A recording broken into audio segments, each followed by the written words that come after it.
Hi guys, it's your girl Beatrice. It's Tammy. And it's Sharon. And as you can tell by the title, we have a very special guest. Let me read out let me read out some of her accolades just in case there's probably some that I'm missing. Yeah. Sunday Times best-selling author, award-winning podcast host, content creator, online big sis, that's right, daughter to two, that's right, Beyonce to one. Hey! We have Toni Tone in the building. Guys, that was the best intro anyone has given me in my life. Really? Wow. Welcome. How are you? I'm good. Thank you for having me. I'm so excited to be on the pod. Oh, we're so excited to have you. We're so excited to have you. How's your week been? What have you been up to? What's my week been looking like? So I was in Bodrum start of the week with my sister. That was nice. Her first time there. So it's low season there. So there wasn't a lot going on, but we just wanted to chill, eat, sunbathe. What was the weather? It was nice. It was like 25, 26. Oh, so it wasn't like boiling. Yeah. But it was nice. It was, you could still wear a bikini, chill on the beach. Yeah. Those pictures. And then thank you very much. Thank you. And then chilling with family. I've been spending a lot of time with my brother. He has a newborn daughter. Yeah. He has a 2-year-old son, my nephew TJ, and he has a daughter now, Tari. And I, for whatever reason, all teas. I love it. you know what? It's mad. Like literally. Can I join? Please. Join the club. We're a cult. And it's so funny. I was like even saying on my pod the other day that like my fiance is Taiwo. Yes. I said to him, when we have children, I hope you know they're all gonna start with T. And he's like, okay, I'm with it. So I've just been spending time with her and just bonding with her. And she's so cute. She looks like a doll. She looks like a dolly. She's so cute. She has so much hair. Like explains the heartburn. But it's family time and then work and then wedding stuff. But I didn't want to talk about that. I don't want to hear that word. I hear it.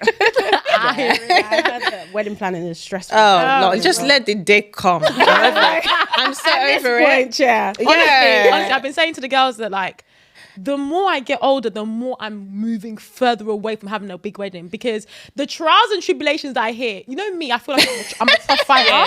But when it comes to family dynamics, that's a battle that I'm not sure if I've really conquered in this life. I'm not ready to deal with that at all. Hey, a couple of my friends are engaged and getting married. Yeah, you got a lot of weddings this year, Chair. I've been seeing you at a lot of weddings on stories. You got a lot to go. A lot of weddings, but no one's marrying me. Well, you don't have to say not that yet. one. Anyway. Not yet. Well, anybody out there?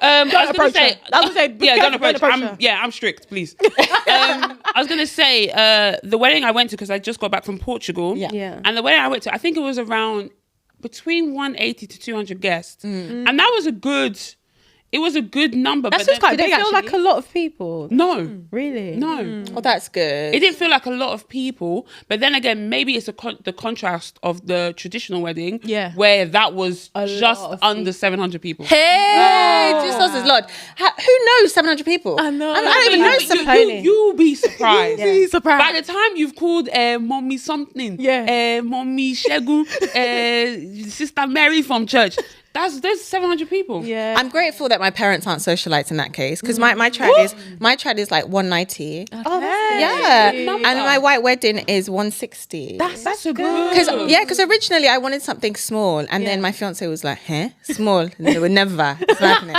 And I was like, come on. And my mum and him colluded together.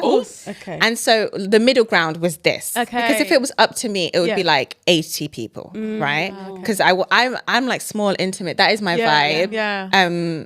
But they're not like that. So the agreement was like keep it under 200. So mine is very petite for a Nigerian wedding. Yeah, very cutesy, very petite. I was gonna say I loved what you did with your introduction in the sense that this is what I've perceived. You can let me know if it's right. That you did your pictures in Nigeria. Yes. And then like I guess you would have also done pictures on the day, but you obviously haven't shared. Yes, yeah. Amazing. What? Fantastic.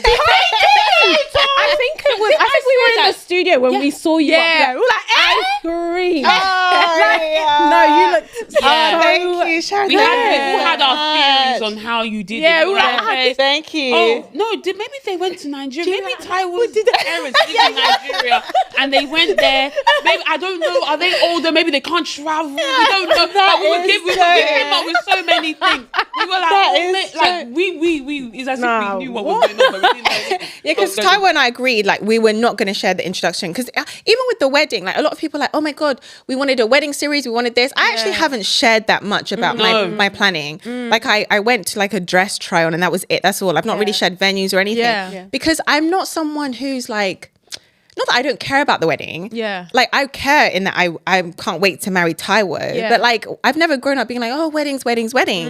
So for me, it's like, I can't be bothered to make the content because I don't care enough about it. Yeah, I'm not passionate about the process. Like, I literally just told my planners, like, go ham. Like, here's the budget, go ham. Yeah. So as far as like the introduction, we were like, let's just, because it was family at my house. His family came from America. Yeah. We kept it very intimate. Even with the wedding, we're like, what will we share? Will we share? We don't know. Yeah. But I went to Nigeria and I said, like, I was doing trials there because I want my vendors to be there for the wedding. Yeah. So I was like, okay, this is the test. Yeah. With the introduction stuff. Yeah. And like, I did all the same stuff as far as Gele and the outfit. Everything was the same and he had his fit. Yeah. But we were like, okay, let's do the content. So on the day we can enjoy. Yeah. And we don't have to worry about, getting content. Yeah. Like, if I do the shoot, then the day of the introduction, I could just be concerned about his family and my family. Yeah, exactly. Like, even with the wedding, I'm very tempted, like the day before the wedding, to just I would love to do that. do a That's shoot. my goal. Yeah. If I've got enough money to do that, I am. Yeah, I'm tempted absolutely to doing do it. I won't do it with Taiwo because I want him to see me for the first time walking down the aisle. Yes. But by myself, I'll do my own. Absolutely. Yeah. Absolutely. Yeah, I love that. That's exciting. That's exciting. How have you guys' weeks been? My week has actually been, I've had a very good work week. Oh, that's good. Yeah, like not necessarily like, I had like calm hours or anything, but you know when like everything just comes together and everyone's like giving me praise at work, like everyone's like, wow, you're doing great. I was like, that's right. Bow down. I'm so impressed by you guys. The fact that you work and do this. It's a journey. Like, how do you manage? It's a journey. I think, And you have big girl jobs.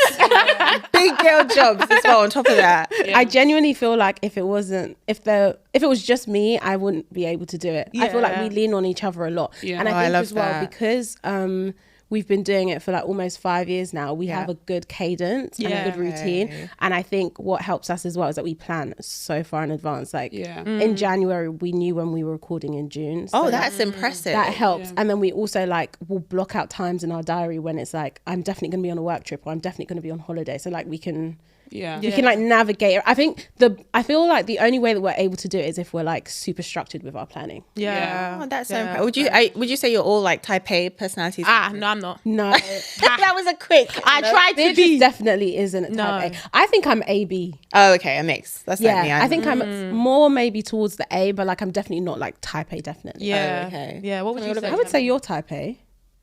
Really? Yeah. Define what this type A is, because sometimes people say that they're type A, then I look at them and I'm like, Nah, you're really not giving type A energy. not giving type A. So like type A is like what? Like very structured, yeah. organized, planned out, yeah. organized, which I would say that you are. Yeah. No. In some I'll say aspects. I'll say in certain areas. In You're certain definitely type A. areas, yeah. Like when it comes to, I don't know. I think I can just be very strict when I need to be. If I can lounge around and stuff, I will. But yeah, I guess I'm AB. I guess I'm Okay, maybe we're about the same. Yeah, I think I'm B, C, C. You're D, even E, F, G. Z. There's no type for you. I'm not completely different scale. Yeah, Yeah, different I'm font, not really different text structured. entirely. I'm not really structured. I'm a work in progress. Amen. Praise God. Amen. I mean, how was your week? Yeah, my week has been really good. Like I said, I just came back from Portugal. That wedding, Yeah, you've been really talking about this wedding, man. Even the trad to the that wedding Yeah. was the best wedding I have ever attended. Wow. From the trad Yeah. to the white. Yeah. 10 out of 10, no notes. As in, I don't have a. Did you see my close friends? There was no like complaint. Let's give Tony and our audience a little bit of a real down about Tammy's close friends. Really? So people that are on Tammy's close friends, you would know. If you're not there, don't ask Tammy to join because she won't add you. I won't. But essentially, I won't. I will not. Yeah. If Tammy's at an event, Yes. you will see the public story, which is, this is fantastic. Congratulations. Like, congratulations. This So is happy. which I genuinely means. Yeah.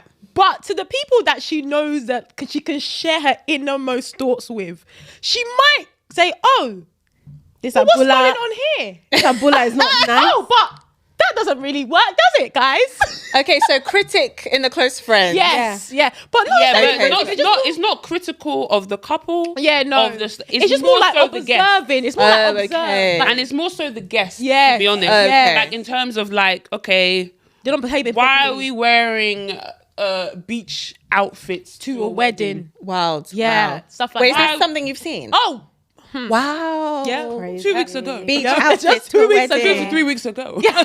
Why are we wearing Yeezys with Agbada?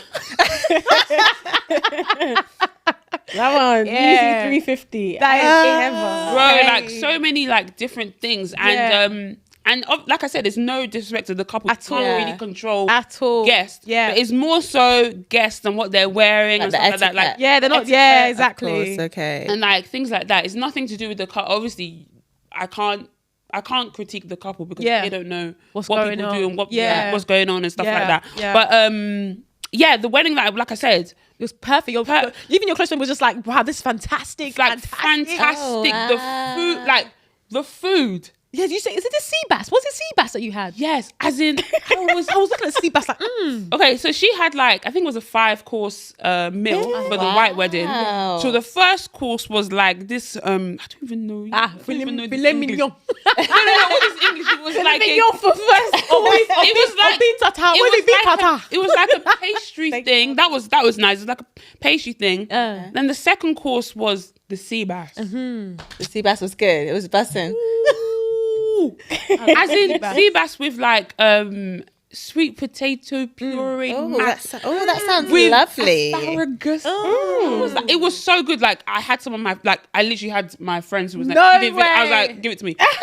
And then the third course was like a lemon sorbet. Oh, okay. So like kind of Oh, like palate cleanser. Yeah. Very Then sophisticated. it was very sophisticated. Then it was like a steak. Okay. Steak. I didn't even finish it. So they had a fish course and a meat course. Yeah. Oh, they spent money. Yeah. So They they spent had me. money. I didn't even finish it. Like I just ate it just to try it. Yeah. I didn't finish that. Then it was dessert, and dessert was like a mini magnum ice cream with a like a chocolate cake. No, not mousse, but it's like a cake fondant. Maybe. Maybe. Dipped in. So the magnum was. It was like the way they designed it. I'll show you pictures. The way they designed the plate, and maybe with some fruit. I don't know. Put the picture. That All I did was sounds just lovely. nibble, just Yeah. to try. Yeah. Okay, That sounds delicious. that's fine. We finished the thing. Yeah. Now gone outside. They've done the The fireworks. fire thing. sparkling. Yeah. Then it was time for the after party. Desserts galore. Yeah. Desserts, fruit. You could just go there and slice cheesecake. I didn't have any of it. Yeah. Had a couple of grapes. That was about, you know me, I like grapes. Yeah. That was about it. And then they started serving like mini slide. The slide. Oh, So stop. I didn't evening have- snacks on Bro. top of it. Very We were nice. fed. Mind you, before I had that 5-course meal, there was a drinks reception and canapes. But this canapes, there was rice, meat, As canapes. Yeah. open bar for the whole day, mind you. Whole day open bar, as in we got there at 1. Yeah. And I think after we had the ceremony, that's when they started all the canapes, the Yeah. drinks. I think maybe from like, because it was raining, they had to delay the service for a little bit. So service finished about 5 o'clock. So from 5 till 4 a.m. Non-stop drink. Non-stop drinks. Wow. Like I said, best wedding. And bless her, my friend, she planned everything herself. Really? You have a wedding planner. She didn't have a wedding plan. She had a wedding coordinator. On the day. On the day, just came. Oh, she's and- definitely type A. Yeah. Yeah. Oh, Because, she planned yeah. everything. Even, I don't know if you saw when I posted. She's a doctor. Trad. I think I saw Yeah, her. she's a dentist. Yeah. Oh, dentist. yes. Okay. So, Amazing. I don't know if you saw the, sorry, I don't mean to. No, keep it. This is what I'm loving. I don't know if you saw when I posted the girls that were dancing in for the trad. Like, I don't know if you saw, like, she did like a whole, there was like a whole routine. Yeah. Oh, there's She different did. choreography. Yeah, she did it. Oh gosh. What the heck? Okay, see, I wish I was like Yeah, that. but Me, first venue I went to, I said, book it. That would be Caterer, did I me. even try their food? I said to my wedding planner, is it good? They said yes. I said, book it. Yeah. No, same. That would be me. Honestly. I'm feeling very lazy listening to this story. Maybe I am Listen. type A because I have to plan. know Yeah, I would everything. plan everything as well. I have to know Yeah. everything. Really? Yeah. It's a default. Yeah, I need to see, okay, how many toilets are there? Yeah, same. 2? No. Toilets for me, I think, is one of the places that people tend to really neglect. Like, Yeah. and it's just really important for your guests. Yeah. Like really important. Yes, for sure. maybe I'm type B. I thought I'm too YOLO. I'm just What I'm sensing for you is that what I'm sensing is that like you just like I think you're more excited for the like being with Taiwo Yeah. than the wedding. Yeah, that's true. I guess because my age, I just want to have some babies. Hurry up! I'm trying to have some babies. Just hurry up. I was gonna ask though. Sorry, I know that you said you didn't really want to talk about weddings and stuff, but with like weddings, did you already have like a fund for your wedding before you met Taiwo? Like, oh, I know that. Fun. Yeah.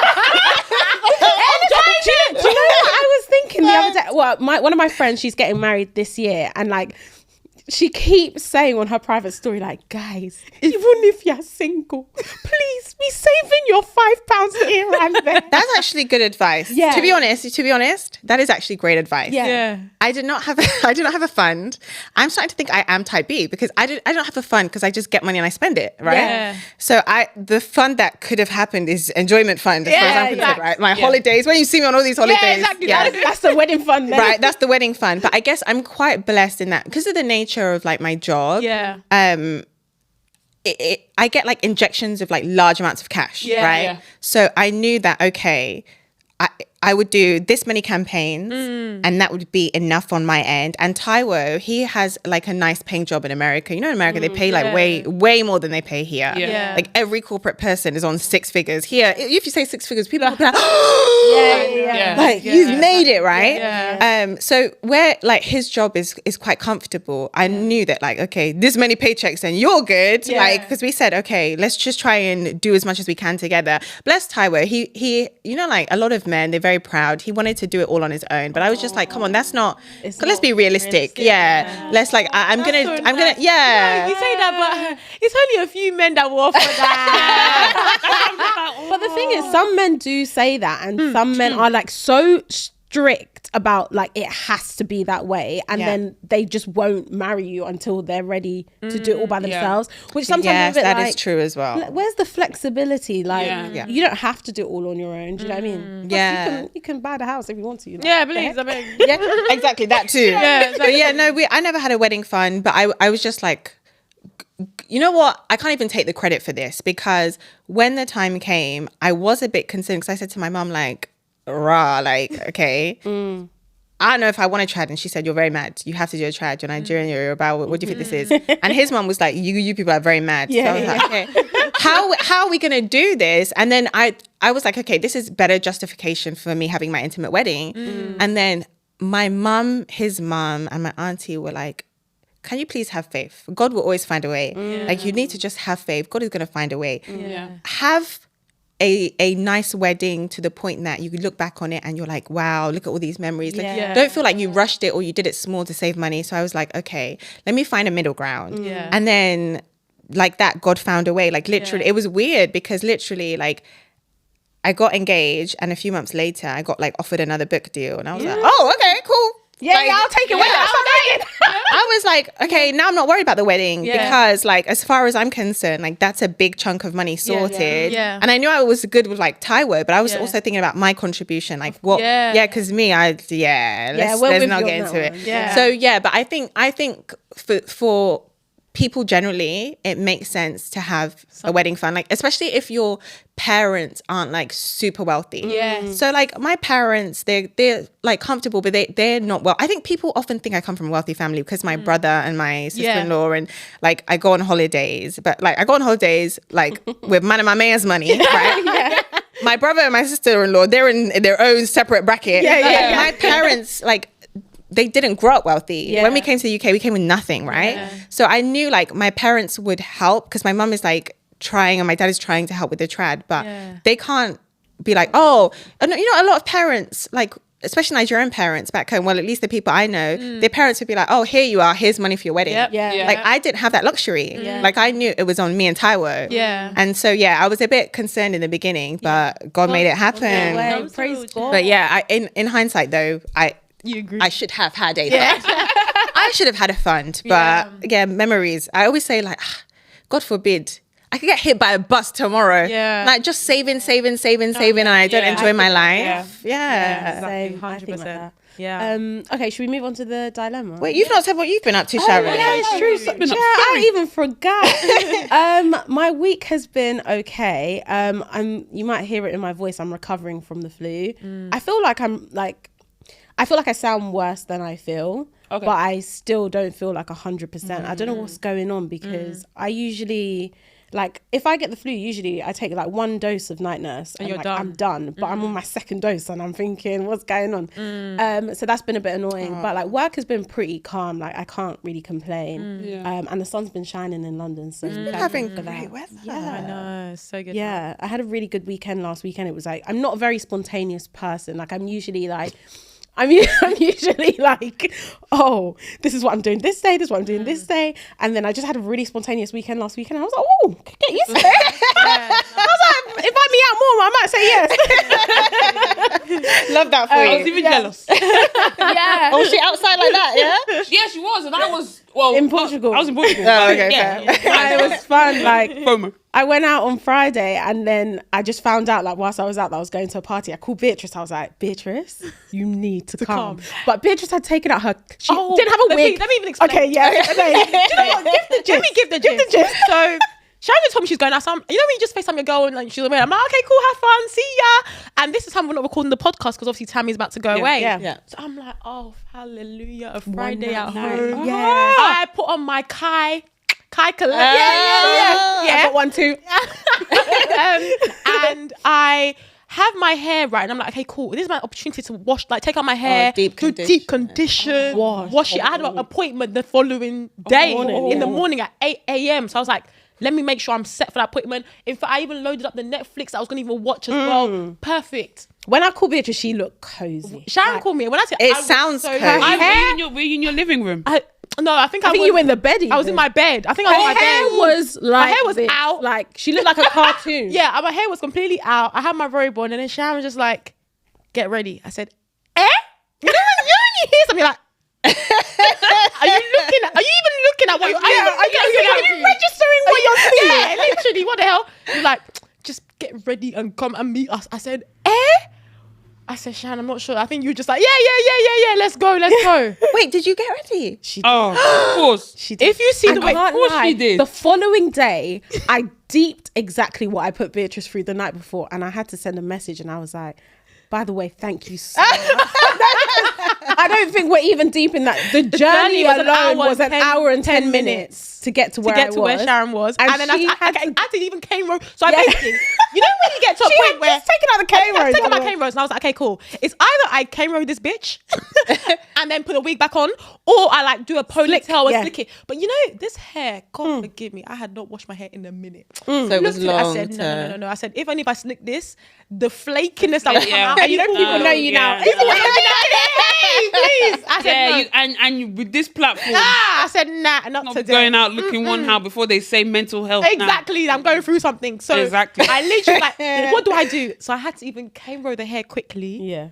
And You're quite quick at that. I'm quite quick at that. I'm impressed that you can. I can't. you I can't do that now. Oh no, I love it. So I can cane roll my hair. I cane rolled it, Yeah. put a wig on, slapped it on, did my makeup, came. I think when we were even at the party, Sharon turned back and looked at me, and I think you were like, like, how on earth are you looking like this? I was so because an hour and a bit ago you were looking so different. Yeah, I she put in a tried. Was the party worth it? Was it good? It was good. It was obviously nice to hang out with friends and stuff. But Good. Just that came afterwards, it was worth it. Yeah. Okay.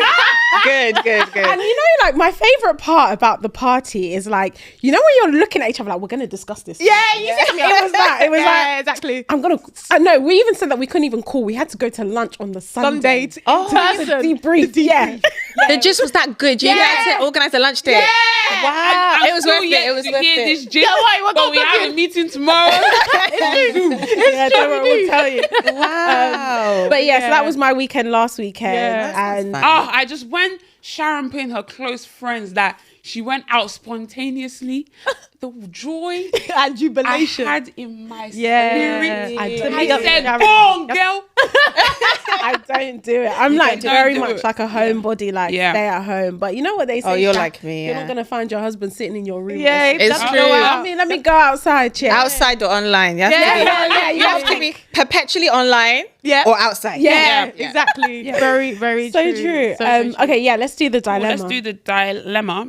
Just before I start, the trigger warning, there's Mention themes of miscarriage. Okay. Hello, beauties. 10 years ago, I had a miscarriage on the day I found out I was pregnant with a girl. I had a name for her, and I cherished that name since. Fast forward to today, my best friend of 20 years is pregnant with her 5th child and has decided to name her baby my daughter's name, not in honor of my daughter, simply because she's decided that she wants the name. I was surprised with myself at how much that hurt me. So I told my friend that I do not have the copyrights to that name, of course. And at the end of the day, it is her daughter, but that is painful. She said she understands and hope God compensates me with blessings. No, she didn't. He has, but that's not my issue. Fast forward a few weeks, my friend brings up the name casually. And so I tell her again that it hurts, just so that she knows how I still feel. Yet again, she says that she understands, but I don't think she does, because as her best friend, I am very close to not only her, but also her other kids.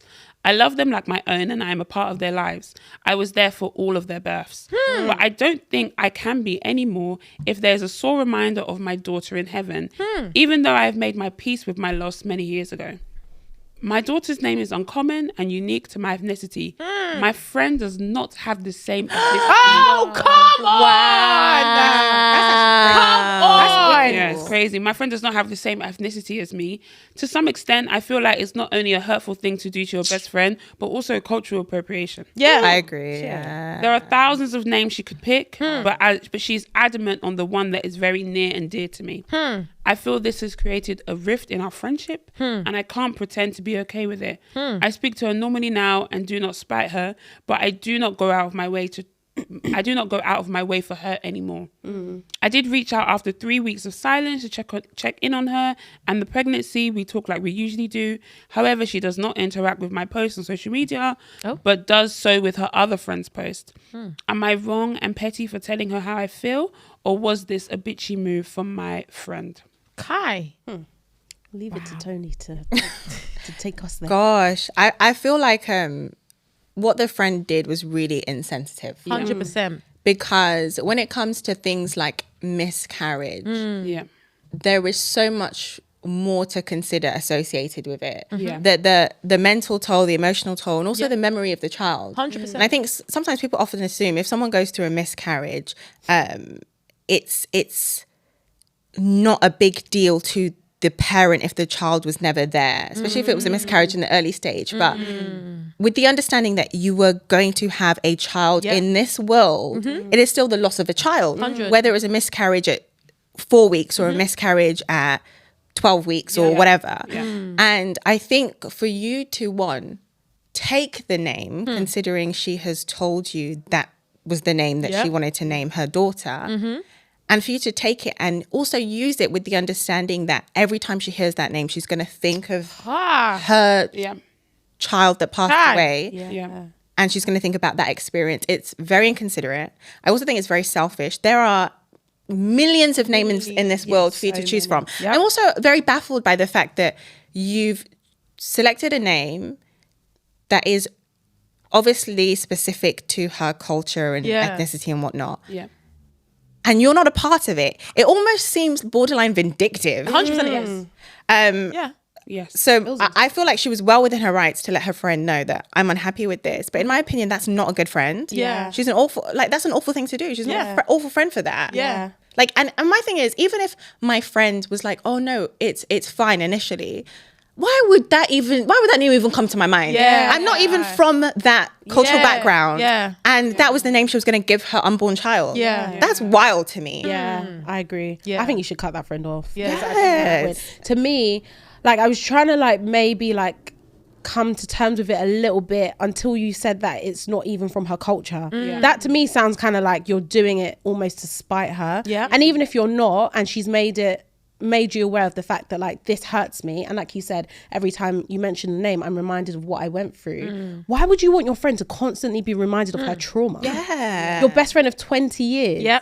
I don't understand that. No. Sorry. No. You know, it's so crazy because you hear this all the time where people say that like sometimes it's the people that are close to you that will use like your lowest moments against you. And you know, I'll be thinking like, how is that actually possible? Like, how does that actually happen in fruition? But this is a clear example of that, where someone's taken like your most sensitive part and basically made you feel silly from that being something that you're sensitive about, if that makes sense. Because even her saying, she came to her and said, look, when this name reminds me of the child that I lost, you're not even saying, oh yeah, I've done it in memory of her. You're even saying, oh yeah, no, it's because I like the name. So you're even trying to minimize it even again on top of that. Like, no, this person's head is not correct. You know? I can't lie to you. Like, it's not making sense. I 100% feel like you shouldn't feel any type of way of distancing yourself from someone like that. Like, that is very, very vindictive. Like, No, that is very, very low. And like you said, the fact that it's not even to do with your culture or anything, let's not even get into that, because that's how we've seen so many people with geles that shouldn't be wearing geles.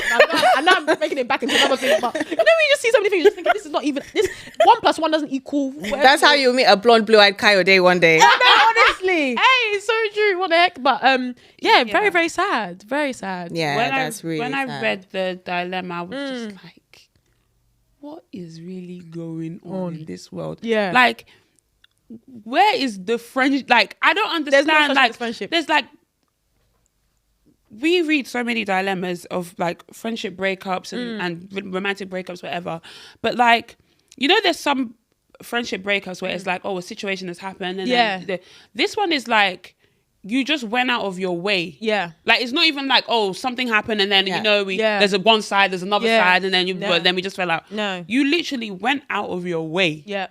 To attach yourself to your best friend's trauma by naming your 5th child, by the way.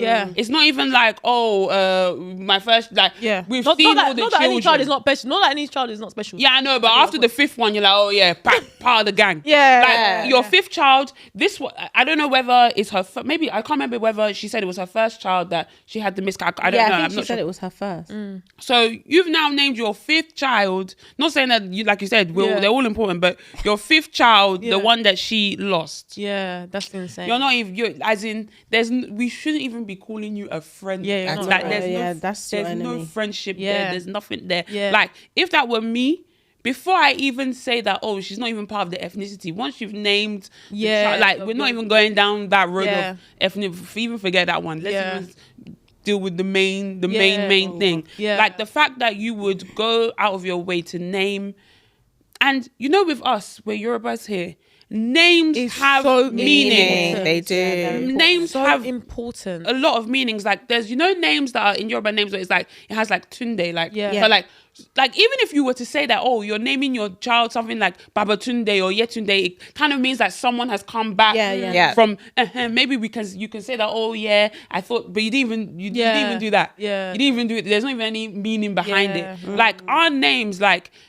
they mean something, and especially if maybe you struggle to have the child or something like that, or like the name is a representation of, you know, just what you've been through, or like stuff like that. So for us, names are very important. They have meanings. They are prayers. Like, our names are sentences. They're Ayomide, joy has come. Oluwatamilore, a gift from God. Like, these are names. So the fact that you would take something from your so-called best friend and try and say, oh, it doesn't really matter, blah, blah, blah. It means that you are very, like Toni said, very insensitive. You have no self-awareness. Like, your friend actually went through a miscarriage. You'll be surprised. They'll have self-awareness. They'll do it intentionally. I was just about to say that. I don't think that she doesn't have. I think she knows exactly what she's doing. Because the thing is, as well, it's like, maybe we can say she didn't have self-awareness, but then the girl has come and told you what happened, and you're like, hey, okay, but I'm keeping it. Like, what's that phrase that she used? God will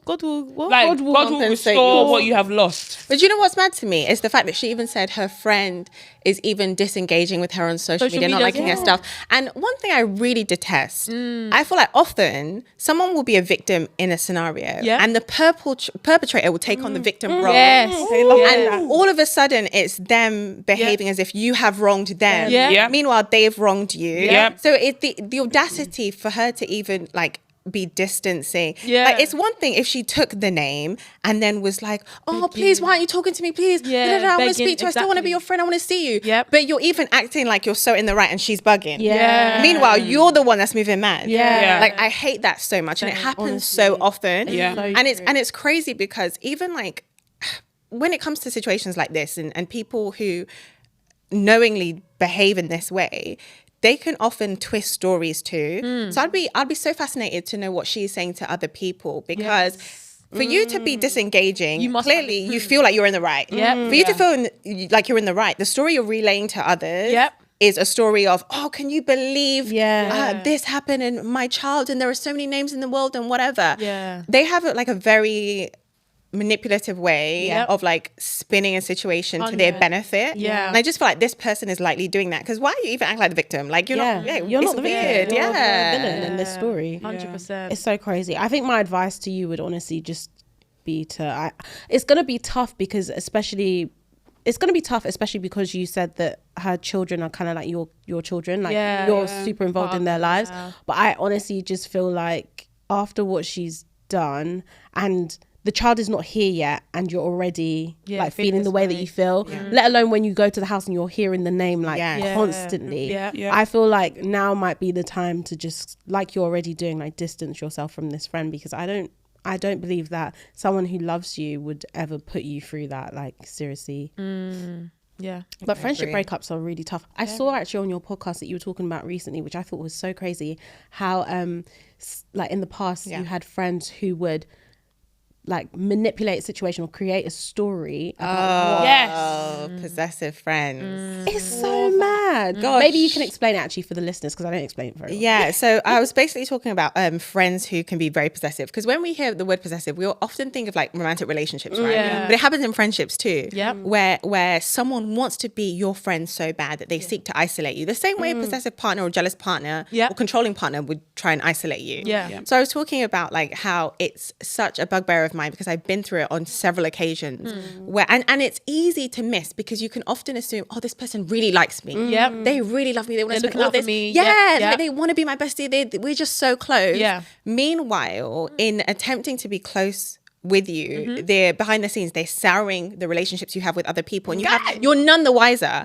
So your other friends could think that you've been talking bad about them, or you might think they've been talking bad about you, and the goal of this possessive friend is just to isolate you so they can have you to themselves. And it's such an unfortunate thing, because I think it's so common and a lot of people don't realize it happens. And partially why we don't realize it happens is because, unfortunately, I think we end up bonding with the possessive friend. Of course. And people are quick to believe. If someone comes up to you and they say, oh, you know, so-and-so was saying XYZ about you, I think a lot of people don't like confrontation and conflict. So it's rare that you'd call someone and be like, oh, I just have a question. I heard that you said this about me. I just wanted to verify, is this true? Is this false?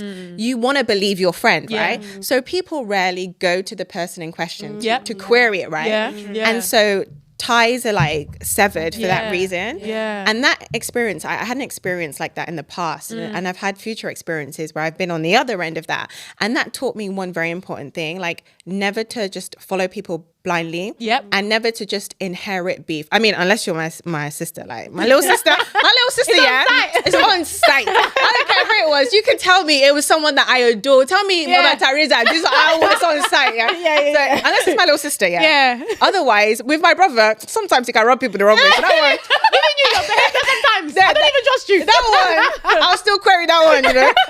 So when someone comes to me and they're like, oh, you know, someone said XYZ, right? Unless I've had like a pattern of behavior where I've heard this from so many different people about that same person, then I'll be like, okay, I can believe that. But if you come to me and you share that information, then I've come to a point where I'm like, okay, I have to query not just the source, but also the person. Okay, if they said that, okay, let me ask them. Like, is that true? Exactly. Because I've been in this situation and it happens so frequently. It's unfortunate. Impacted you in the sense of like making new friends and stuff? To a degree, I think so. You know, I'm someone who's always been someone who like is very much quality over quantity in the sense that it's kind of like with the wedding thing. I like intimate, tiny gatherings, right? And I think I approach friendships in a very similar way. Okay. I'm just like, okay, I don't need to be friends with so many people.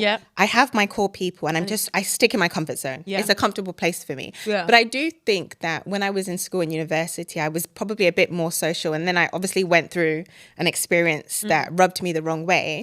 And I think when that happened, and losing friendship in that way made me a bit wary of people and their intentions. And I think I'm also wary when someone really wants to be my friend. And it's unfortunate because I probably lost out on great friendships, it could be right? A good person, but where I've had experience where like people are like, I want to be your friend so bad, and then they turn out to be really possessive. Ruined it for everyone. They turn out to be really possessive. I'm like, should I question it? Should I query it? So I think that it does take me time to develop friendships than it would take the average person, unfortunately. And then coupled with that, like just my work and I'm someone who holds my hand up. I saw a video of Issa Rae recently where she's so inconsistent with communication. I saw that. That is literally me. And I hold my hand up with the understanding that if I don't have like many friendships, I'm a large part of that reason, because I think growing up in a very close-knit family doesn't help either. And having a sister, I think, doesn't help. I was going to ask about that. Very true. Because you have a best friend. Yeah, I do think, because when I look at women who are similar to me, a lot of them have sisters that are close to them in age, or sisters they're very close to. And you do have a built-in best friend. And I think when that happens, I mean, I do have a bestie in Ghana. Shout out Karina, she's in Ghana. Like, I do have my bestie in Ghana that we've been best friends for like 15 years now. Nice. But with my sister, it's like there's always someone to do things with. She's let's go shopping, she's there. Let's go out to eat, she's there. Let's go on holiday, she's there. But maybe if I didn't have that, I would put more effort into building connections. So but I do think that whole possessive thing did impact the way I embark on friendships. It definitely did. And the type of friendships I embark on. And it is unfortunate that I'm maybe holding on to friendship trauma in that way.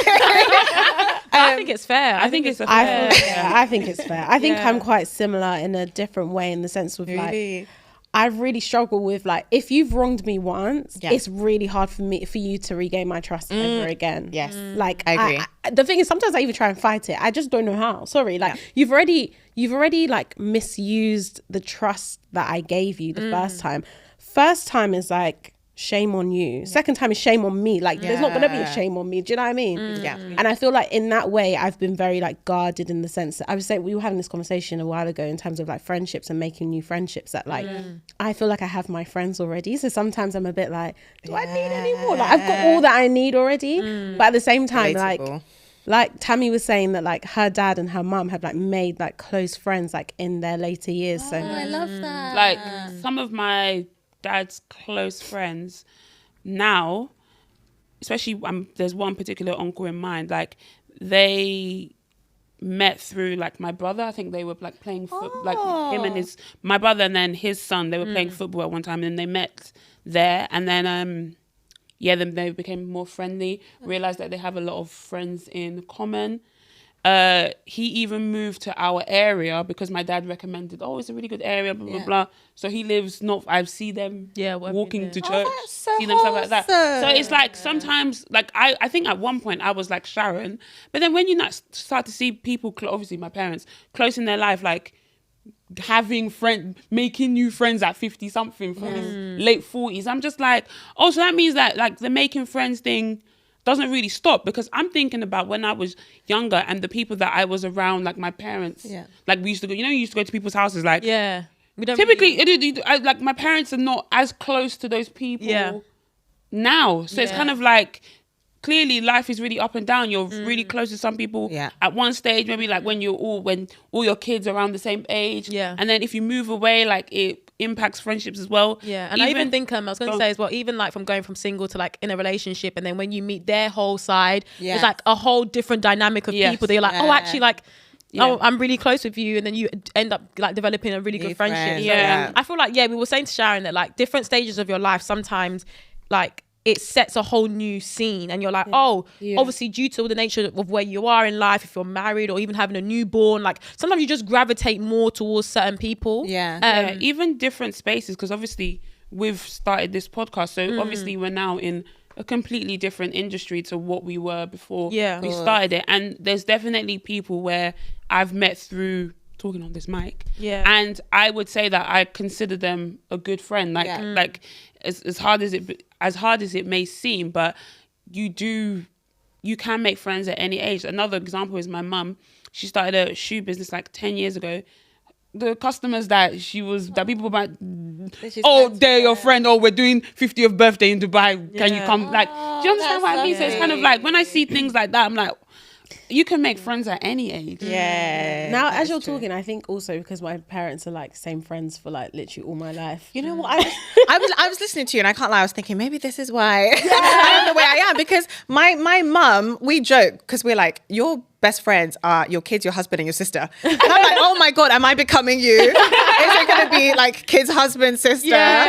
Because, and the thing is that she was like a popular jingo when she was younger, but I don't know, life happened, and it's like she has several siblings, but there's one sibling that she's close to in age that is her bestie. And then she has, we are literally best friends with our mum. So it's like, my mum is my bestie, and she's always like going on holiday with us, going out with us, and then obviously like my dad. So I feel like maybe you're gonna say out to the club. Oh no, not that one. No, that was funny though. Never forget this. I don't know where I was. I remember on Instagram, and it was like, we've invited my mum to the club.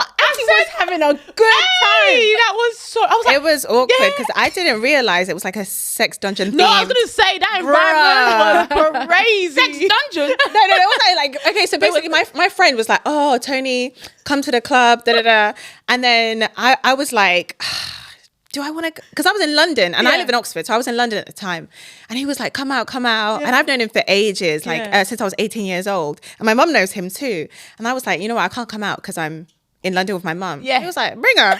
I said, where? Bring her where? And he said, I met your mum before. She's cool. Bring her.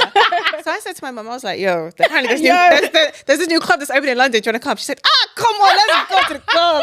And my mum, one thing about my mum, she's very like young at heart. So even though she's not young, my mum is young at heart in the sense that she always wants to do what my sister and I are doing, to the point she annoys my sister. Like my sister would just be like, oh my please, sister, Tony, why did you invite her? Why is she here? And then I'm like, don't be so like, let mum come. Because my mum will go anywhere, concert, party, club, anywhere. Like my mum tells me about celebrity gossip before I know. She'll be like, did you see what happened between that Halle and DDG? I'm like, girl, how do you know about what happened? Anyway, so she said she'll come to the club. So I'm like, okay, light work. She's cool. Like my mum's cool. It's fine. We'll go to the club. So we walk in now, and then we're walking down the stairs, and it's all like red lights. So I'm like, what's going on? And then we walk to the entrance of like the main club space, and I see a man behind like bars, and he's like dancing half naked but with like BDSM type clothes on. So I'm like, oh, okay, this must be just a theme. Like maybe I don't know what this is, like naively. And then we get into the club now. We go to meet my friend where his table is, and my mom's dancing or whatever. And then I start seeing like women in lingerie pulling guys through the club with like those like leash, yes. Oh no! So I go to my friend. I said, I said, where did you bring me? What's going on? He said, it's the theme. Like this is just the theme of the club. I'm like, sex dungeon. I told you I was bringing my mum. You didn't feel the need to tell me beforehand. But she had a good time. She was even doing shots. I was like, Mum, do you want a shot? She was like, YOLO. Doing shots. She was having a great time. So I do love the fact that she's not like a stiff mum. She can let her hair down. She's not judgmental either. Like even though like my mum like grew up in Nigeria and she went to boarding school. She came from a very like disciplined, strict nuclear family. Like her mother had a church, and so. But my mum is someone who is like very like just open and understanding, and the way she sees life is this: like fundamentally, have good character. Right. Have good character, and you can have fun. You can let your hair down, but as long as it doesn't influence you to do things that are bad, Yeah.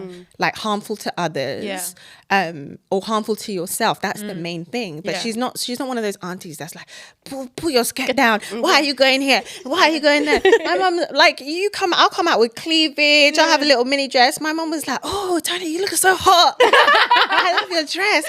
You look so, like, she's very cool. But yeah, that was the time. Yeah, that video made. I can't say I'm gonna go again to a sex themed club with my mother, but that was so funny. I love that. Okay, we're gonna move on to a different part of the show now. So you guys may have seen that on our Instagram we put up a story and we asked you to ask Toni, since she's our online big sis, some questions or like advice that you guys need. Let's see how many we can get through. Okay. Because there were a lot. Really? But I think they're all really good ones. Okay. So one person asked, how to stop feeling societal pressures to find someone and settle down, especially if you're in your 30s. Oh, relatable. Because obviously I met my partner when I was, how old was I when I met Taiwo? I was turning 33. I think I was 32 when I met him. Okay. Yes, turning 33. I think the main thing is to ask yourself, what is more important to you, marrying quickly or marrying well, right? And I think for me, that was the place that I had got to when I met him. It wasn't a matter of just getting it done and tick box exercises, because I'd seen so many people, whether it was friends or aunties, uncles, like get divorced, separate, or be in painful marriages where they just tolerate each other. Yeah. And I was like, you know what? I don't want that type of marriage. And in my 20s, I was of the opinion, especially early 20s, that, I need to hurry up and get married and get married and get married. Yeah. Especially by this age. I remember when I was 22, I was like, by 29, I should be married. And I don't know where I got that figure from. I just made it up according to like societal pressure and turning 30 and the pressure of turning 30. Yeah. And I guess I let go of that belief after going through different relationships that didn't serve me and being like, phew, imagine if I married this person. That like, sigh of relief. yes. Hallelujah. Because sometimes we can think we want marriage out of a person. Yep. When all we want is the marriage and not the person. We want marriage out of the person because we want the marriage, not the person. Yeah, exactly. Then when we've done the marriage, we've done the wedding, then we're like, it's just us damn, now. it's just now. It's just us for life. Like, that's mad. Yeah. And I would say that's the main thing. Like, it's easy to say drown out the noise because people will talk. And I can't lie. Like, even with the platform I had, I remember being on Twitter and getting abuse from people. And the abuse would always be about me being single. When will you marry? Right? Oh wow! But I flipped that on its head because I was like, they can't call me ugly. Yeah, that's They can't call me dumb. Definitely not. They can't call me broke. Yeah. All you can say is that I'm single. Yeah. Right? So the fact that is the one area of my life you're going to come for, that's very telling. Yeah. That's very telling about the nature of my life. Yeah. Right? Yeah. Because there are so many things you could cast, and that's the only thing that you guys can grasp to. I have a question on that, because I think, like, listening to you speak, it sounds like maybe you've just always been that way. Like, you've always been like strong mentally to be able to like block out. Was there any like ever a period where you were actually like sad about the fact that you were single / is there anything that you did to like get yourself to a point where you're like, do you know what, I'm gonna like I can drown out the noise because XYZ? Good question. Sad about being single, no, because I always felt like there were options there, not necessarily options I wanted, but it's like, if I like, and it's the same with you ladies. If you want a man tomorrow, you can get one. He might not be the best. He might not be what you want. But if you put out an ad on your pages today saying, I want to marry tomorrow, someone will come and say, let's marry. But it's about finding someone you want, right? So I was never so worried about like and sad about being single, because I always felt like, you know what, there are guys out there. I just need to find the one that suits me. But there are guys out there. I always had an abundance mindset when it came to guys. Like, they're everywhere. But I definitely had sad periods of being in a relationship. Like, I was in one relationship on and off for like 6.5 years. Being in a relationship and feeling like, where is this going? This is going nowhere. Slowly, not even quickly. We're going nowhere slowly. Failing fast. Yes. And I remember feeling sad, like, why isn't this moving forward? Like, why can't I get the outcome I wanted? But then again, the outcome I wanted, when I think about it now in hindsight, wasn't the person because they were the best person for me, or they were really good to me and they ticked off all the boxes that I wanted in a husband. It was, what can I get out of this person? Because I feel like that's what I'm supposed to get out of this person after this period of time. And I joke because I think I've even said to them it, like myself, because everything is cool, like we're all good now, but I joke about the fact that if I had married this person, I'd probably be divorced by now, right? So I remember feeling sad. I hope you laughed, Sharon. Because it sounds like only Tony. We talk about it now. No, to be fair to him.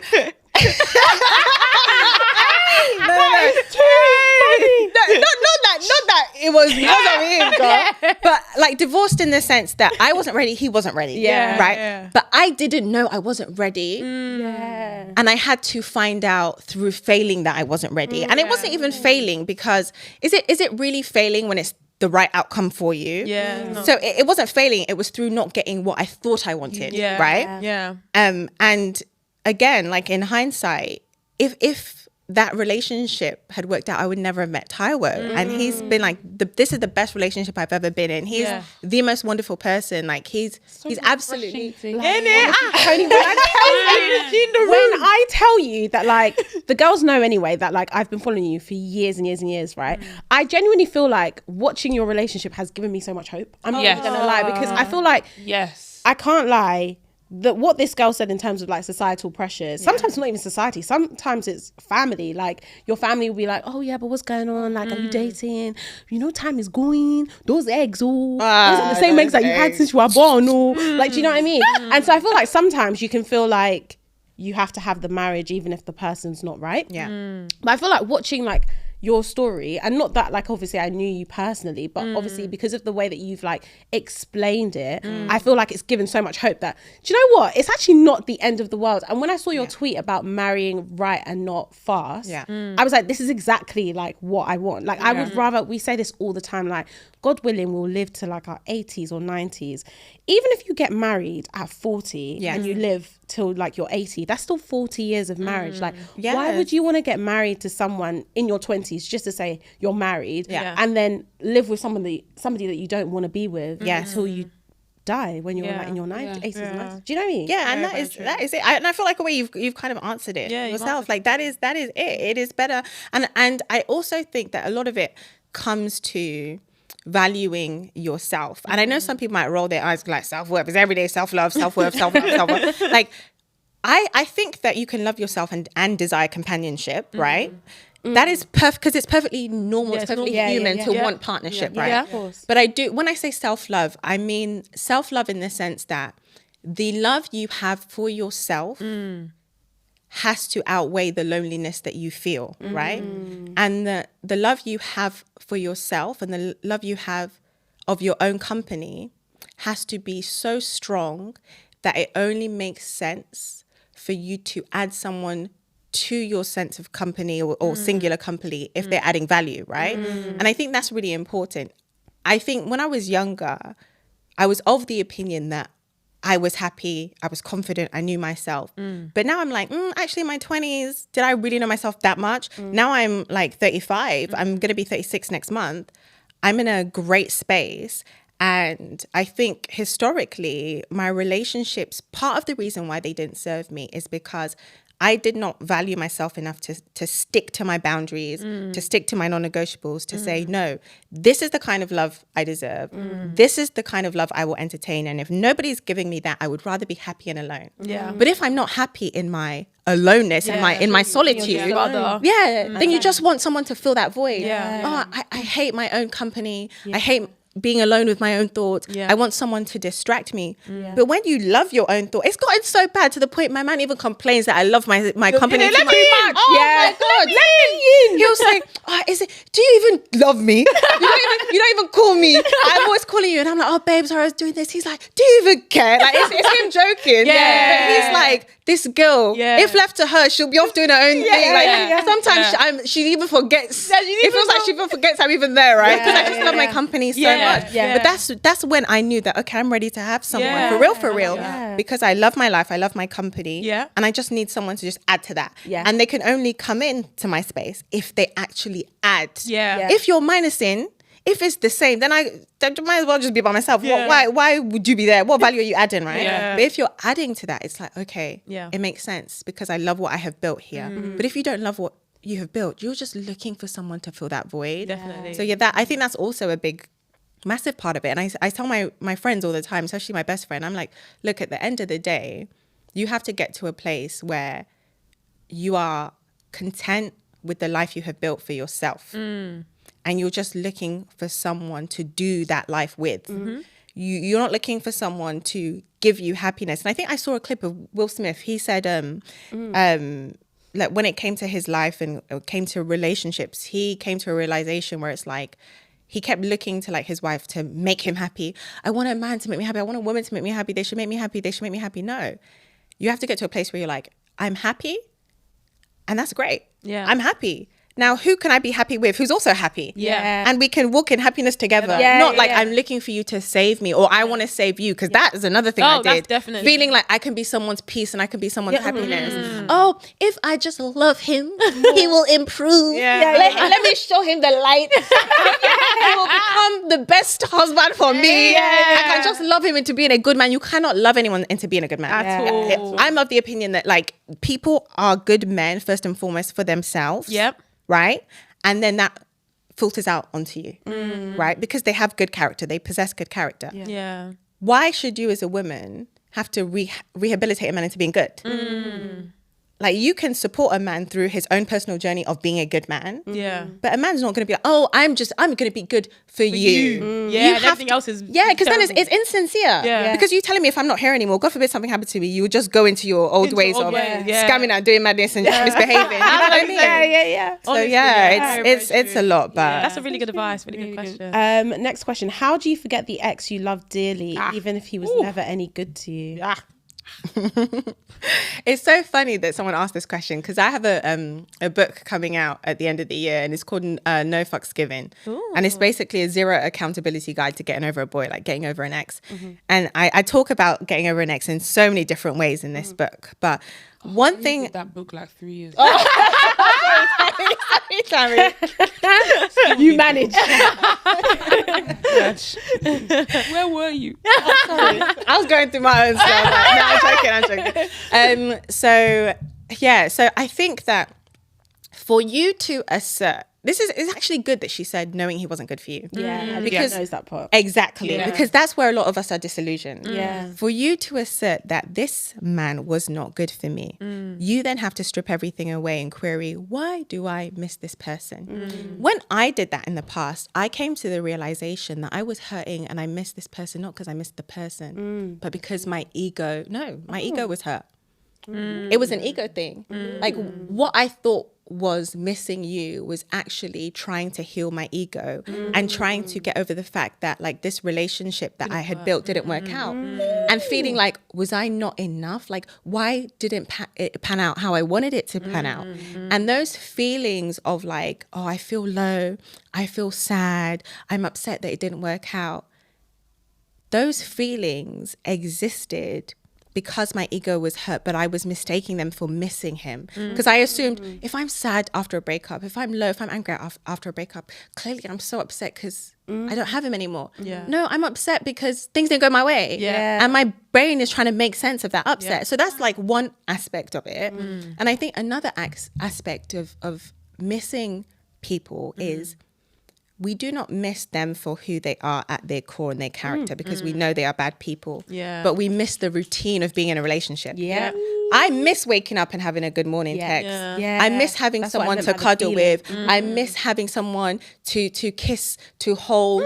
I miss having someone in my life that I could be like, yeah, that's my boyfriend, that's my man. Yeah. I miss the routine of a relationship. But I do not miss that individual because I know that individual didn't add value. They weren't a good person. So it could be that she just misses having a partner. Not that she misses having that partner. Yeah. She misses having a partner. It could be anyone who filled that role. Yeah. And she's still going to miss it because she missed the routine. I think there's also the aspect of missing what you thought could have been or what you have like tricked yourself into thinking he was. Like, you know what I mean? Yeah. Because I feel like sometimes I've even done this before in the past where I have like actually listed the good and the bad about the person. Because Oh my God, I wrote that in my book. I tell people to do that. Have you read the book? Maybe. I literally tell people to do that. That's a good thing. That's I not feel a like weird it's thing. a good exercise to do. Yeah. Because Yes. sometimes, sometimes you get to a point you're like, I need to do something. Yeah. Oh my, bring the pen, bring the paper. jotter. Like not even like your phone or your iPad. you don't have to bring You the need proper- pen and jotter. Yeah. You need pen and Biro jotter. and jotter. Yeah, You have to divide Biro the page and jotter, in yes. half. Yeah. Because Yes. honestly, when I started listing out the good stuff, I had about 3. Then when I got to that, I turned the page. Because really and truly, like, sometimes you deep and you're thinking, if this was even a friend, you wouldn't even tolerate this. Yeah. But now for a man, you want to be bending over backwards, turning, closing one eye, closing the other eye, walking in the dark, hitting yourself on the head. Like, what's going on? Yeah. Wow, Tony. No, you. Child, when is that book out? She's healed you. Hallelujah. Honestly, my eye has opened. I love that. Because recently I came to the conclusion that my ex is not a good person. Sometimes they Like, are. just not. Just recently. Like, yes, Just recently. wondering. Like, confirming. Because, before we've had the episode, I don't know whether we spoke about it on Patreon or here, when I was telling, because obviously Beatrice gave her example of the person that she thought she knew isn't actually Oh, yeah. the person that is. Yeah. My sister, I think I'm You're with I'm me. with you on that one. Exactly. I think I'm with you. And What it's not even like before Nothing I know happened. nothing happened. You just deep. There nothing happened. No, there was no back. I didn't go back. I didn't go. No, nothing happened. Like It just clicked. it just kind of clicked. And then sometimes you go through situations maybe with other people, or I watch a lot of reality TV, so I see things. And I'm just like, you know what? Actually, not like you're just not a good person. Like the person that, like you said, that you think that you're missing. You're just like you said. You're just your ego. Like you're. I think what I was dealing was like me thinking that I had failed, like the failure of a relationship or stuff like that. And I was recently also this holiday, this wedding that I went to, my pastors of my church were there, and we had the way we were gisting, on that trip. So we're gisting, and then I think they basically were like, oh, it's good to bring like anyone that you're dating, it's good to bring them around people that that you're around all the time, just to kind of get them a feel of how it is and stuff like that. And I think some other people were there, but they're like, oh, but they don't want to keep on bringing different people around. You might not seem that you're serious, but my pastor was like, better you bring everybody here. So I we agree. can analyze them. They were like, we would rather you keep on bringing Tom, Dick, and Harry before you find the right one. Then bring Harry, and Harry is the worst person, and that's the person that you end up with. I was just sitting there like, you know what? Like, because I think we are afraid of embarrassment. I think that's one thing. Like, I get embarrassed. I get secondhand embarrassed, and I get thirdhand embarrassed. Like, I'm embarrassed on other people's, like that Haley and Didi. I'm so embarrassed. Like, I feel embarrassed because that's just the type of person I am. But I think now just coming to the realization that like, it's not embarrassing if a relationship has not gone the way that you thought it would go. Exactly. It's not embarrassing if you have dodged a bullet. Exactly. It's not embarrassing. We should be on our knees thanking Lord. Jesus. Yeah. Exactly. And then I came into that realization, like, even if I bring a guy today to my dad, or I bring a guy tomorrow to a different guy tomorrow to my dad, and the guy tomorrow is better than the guy that I bought yesterday. Like, funny. my dad would be like, he would be ecstatic. He would be happy. Like, he would rather me not really test out all these guys, but I'm just like knowing, like just going through different relationships, dating other people, just to make sure I know what I want when I'm going to the next person. Like, that's all I took from it. No, it's true. My dad has seen all my boyfriends. He's formally met all of them apart from one, because there was one that I was like, you are so terrible. I didn't even. Yeah, like what am I even doing here? Yeah, like what am I even doing here? But they met, like, you know, when you meet and pass them because the person happens to be there. Yeah. But I've never formed. It was like, what are you like, bro? Yeah. No. Yeah. But he's formally met all of them, and I'm so glad, because when, like, obviously it came to like Taiwo. Seeing the reaction, that was a big thing for me. Like seeing how they are with how they've been with everyone. Yeah. And then I already knew that was my husband, right? Yeah. But when they met him, my parents, I was like, yeah, this is it. Yeah. Because my dad was like, first of all, my dad saw him and was like, fine boy, you're so fine. I love that. Yeah, and my dad's mixed race. So his mum is half Norwegian, half English. Okay. And his dad is Nigerian, but he didn't grow up with his mother. He grew up in Nigeria with his Nigerian father, right? So my granddad is passed away, but my granddad is a dark-skinned black man, right? And so when he saw Taiwo, he was like, hey, you remind me of my father. I love dark skin like my dad. And then my dad got to like know Taiwo. Yeah. And he was like, you're such a good, he was like, my daughter needed someone like you. And then I became the bad guy, but I love that because it's like, wow, this is the first relationship I've been in where you're like, are you even thank you to the man for dating me. Yeah. They band together and going against you. Like I knew he was the one because my mom was like, Toni, you're so lucky. I was like, girl.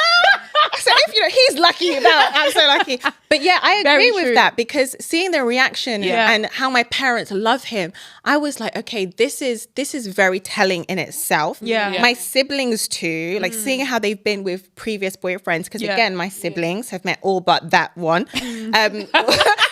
My siblings have met all but that one, and seeing like my brother, and my brother's very hard to please, and my brother was like, Toni, he's such a nice guy, he's great for you. And I was like, wow. And even Tammy, what you were saying a second ago reminded me of people and how they always query like my willingness to share on social media. And you know how you said it's better that you find out?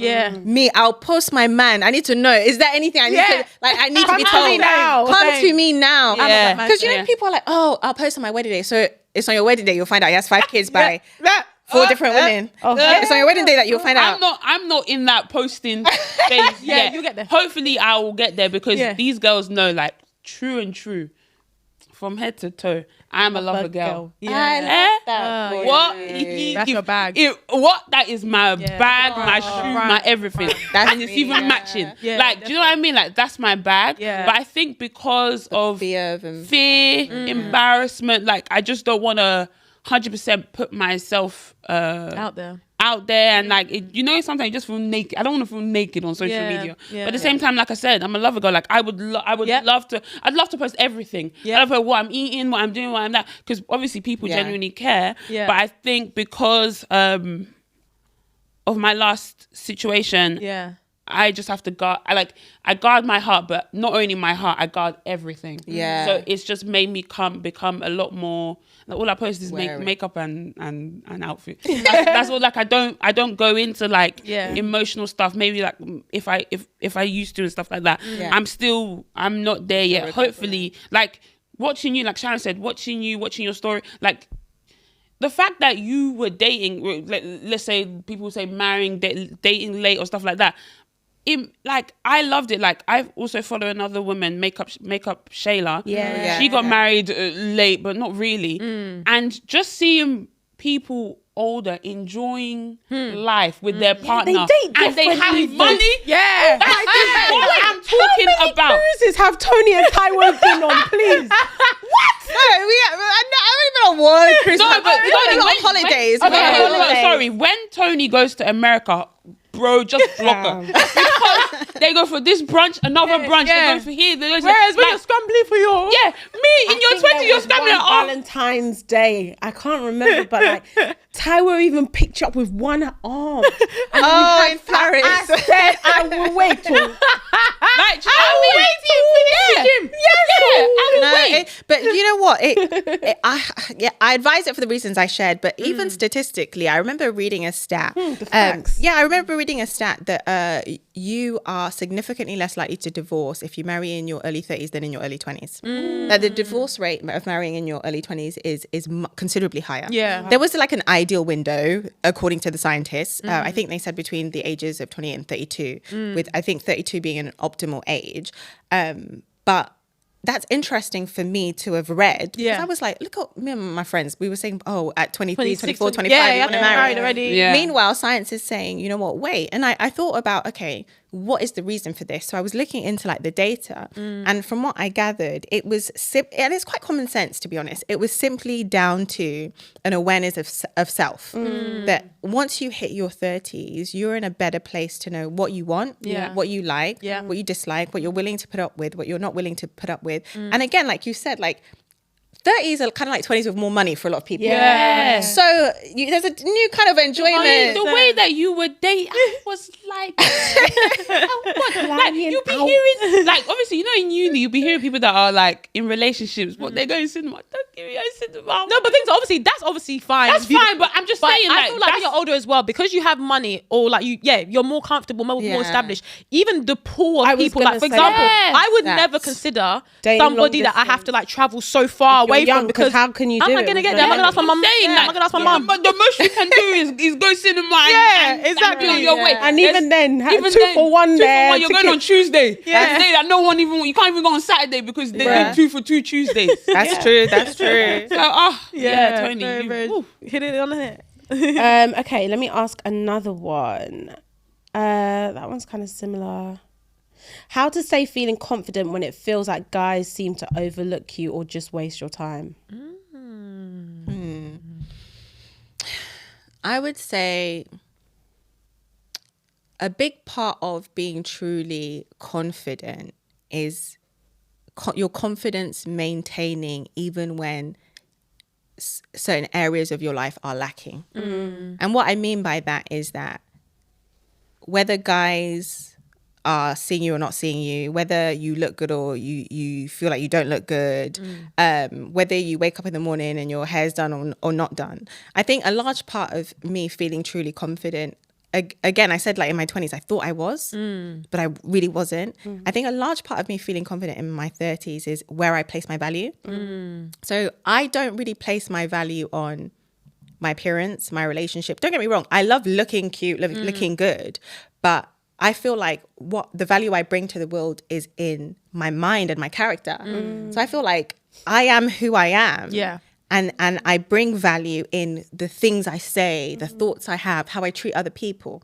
So I'm not, my value when I think about myself is not really tied to my appearance, my relationship, and external factors, basically. It's very much internal. And I think that's a big part of like not being too concerned with how guys relate to you, with also the understanding that guys, for the most part, men are very visual creatures.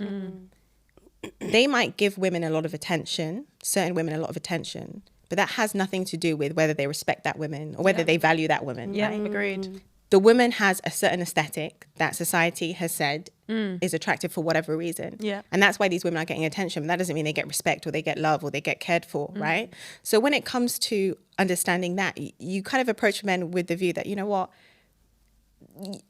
like not to seem like rude, but you giving me attention, what does it actually really mean? Like, what does it actually really mean? Because you guys, like for the most part, a lot of men don't even like women. And when you give women attention, you sexualize them. So I guess the question I'd ask is the attention that you're looking for, why do you feel like you need it from men, that validation from men? First off, considering how they engage with women. And 2, I would say that on one hand, it's also kind of like rich for me to say that growing up and not feeling like I never got attention from guys, right? So I'm gonna like acknowledge that element of my life. Because I'm also speaking from a place where I felt like, okay, growing up, like guys would give me attention here and there, right? Not necessarily the guys I wanted. Let me just caveat that. I'm going to caveat that right now, right? It was rarely the guys I wanted, if ever, right? But I would get attention here and there. Yeah. But as someone who did, I think that also affirmed my understanding of like, what does it mean? Because the men that would give me the attention, like they would just sexualize me. Yep. They didn't actually care about getting to know me. They didn't actually value me as a human being. It was literally, let me talk to you. Psst, psst. Like, even the way they'd want to engage with me was actually like quite. I remember you saying one time on the Grapevine, I've spoken about the Grapevine so many times. I used to even rewatch from episodes. back then, you remember that from back then? What? Wow, I used to that love was the like, Grapevine. what was that, like 10 years ago? Like Probably. I was even telling the girls that you used to have a YouTube channel like ages ago. Yeah, girl. Sharon, you're a real one, Sharon. You're a real one. But yeah, anyway, I remember you even saying on the Grapevine one time that, I don't know if you were saying that it was like a guy that you were dating or not, but you were saying that there was even a time you were speaking to a guy or something and you realized that he was even a colorist. Yes. And you realized that English.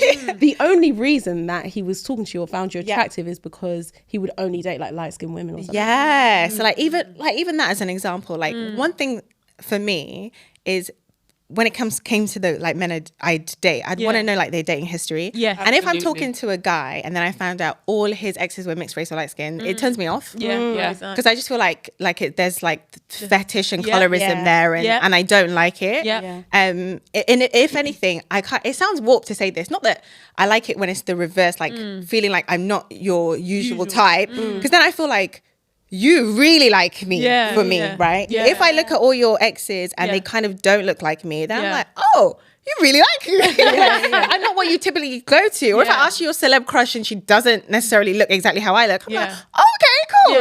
Like I'm safe here, you know? Like I'm not just like a totem or a trophy. So that was definitely a big thing. You have a great memory, Sharon. Wow, that was a big thing for me because I didn't like that. And I also feel like the men who date like that, they're always a certain type of guy.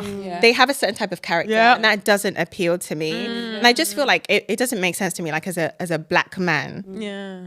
As a black man, for you to not date black women or for you to only date black women of a certain complexion, like just tell me you don't love yourself without telling me you don't love yourself. You know what I mean? Like, and I can't have children with someone like that, right? At all. scary. So yeah, that was. Imagine your child comes out very dark. Exactly. You're gonna be Not like, gonna chat to your child. You know what? It's so funny you say that because my sister and I had the conversation. Sorry, I'm totally diverting from this. Good. My sister and I had the conversation the other day about how like sometimes you'll get like white women or mixed women, very light women, date dark-skinned men, and they colorist themselves, right? They're colorist themselves, but they fetishize black men, right?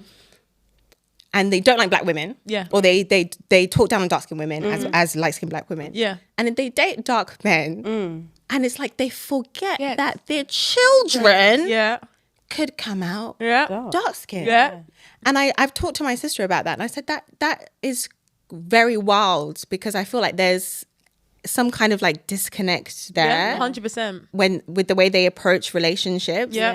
And they don't think about how their actions and how their behaviors will impact their child, and how as a collective in society, if they behave like that and they're teaching other people to behave like that, how that will impact their child. And it's the same with men. It's like dark-skinned black men who will date light women or white women or Asian women, whatever it is, and they're colorists to their own women, but it's like, your daughter can look like you, bro. 100%. Like, because you're trying to exactly the scale doesn't mean that your daughter can literally look like you, and they don't consider that.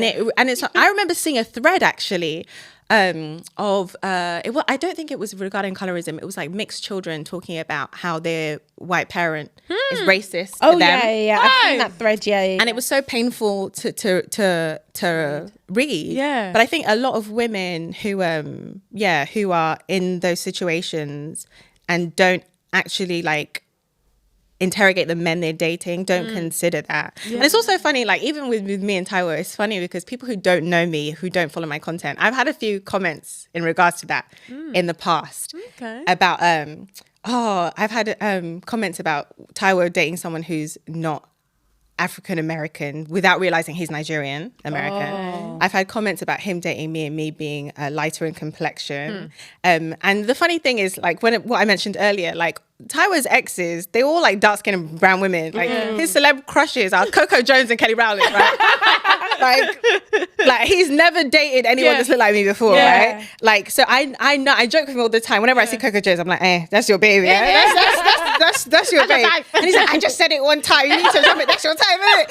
Anyway, so it's funny, but I guess I understand where it comes from. Yeah. Because if you're used to always seeing that in the media, then you see a couple who looks like that and exemplifies that narrative or stereotype. Yeah. If you don't know their character, it's easy to assume, oh, he's just another guy who's colorist, and she's just another girl who's just she's just fetishizing darker skinned men, without realizing like the context of the relationship. Like I get it, but I've had those comments, and I still get those comments sometimes where people are like, oh, well, people will write to Taiwo, why can't you find someone? They've even gone to go and message Taiwo. Oh yeah, they messaged Taiwo, and Taiwo will send it to me, or so. But I guess I showed those comments grace, because I understand why people get frustrated. They don't know the context. I have so many questions.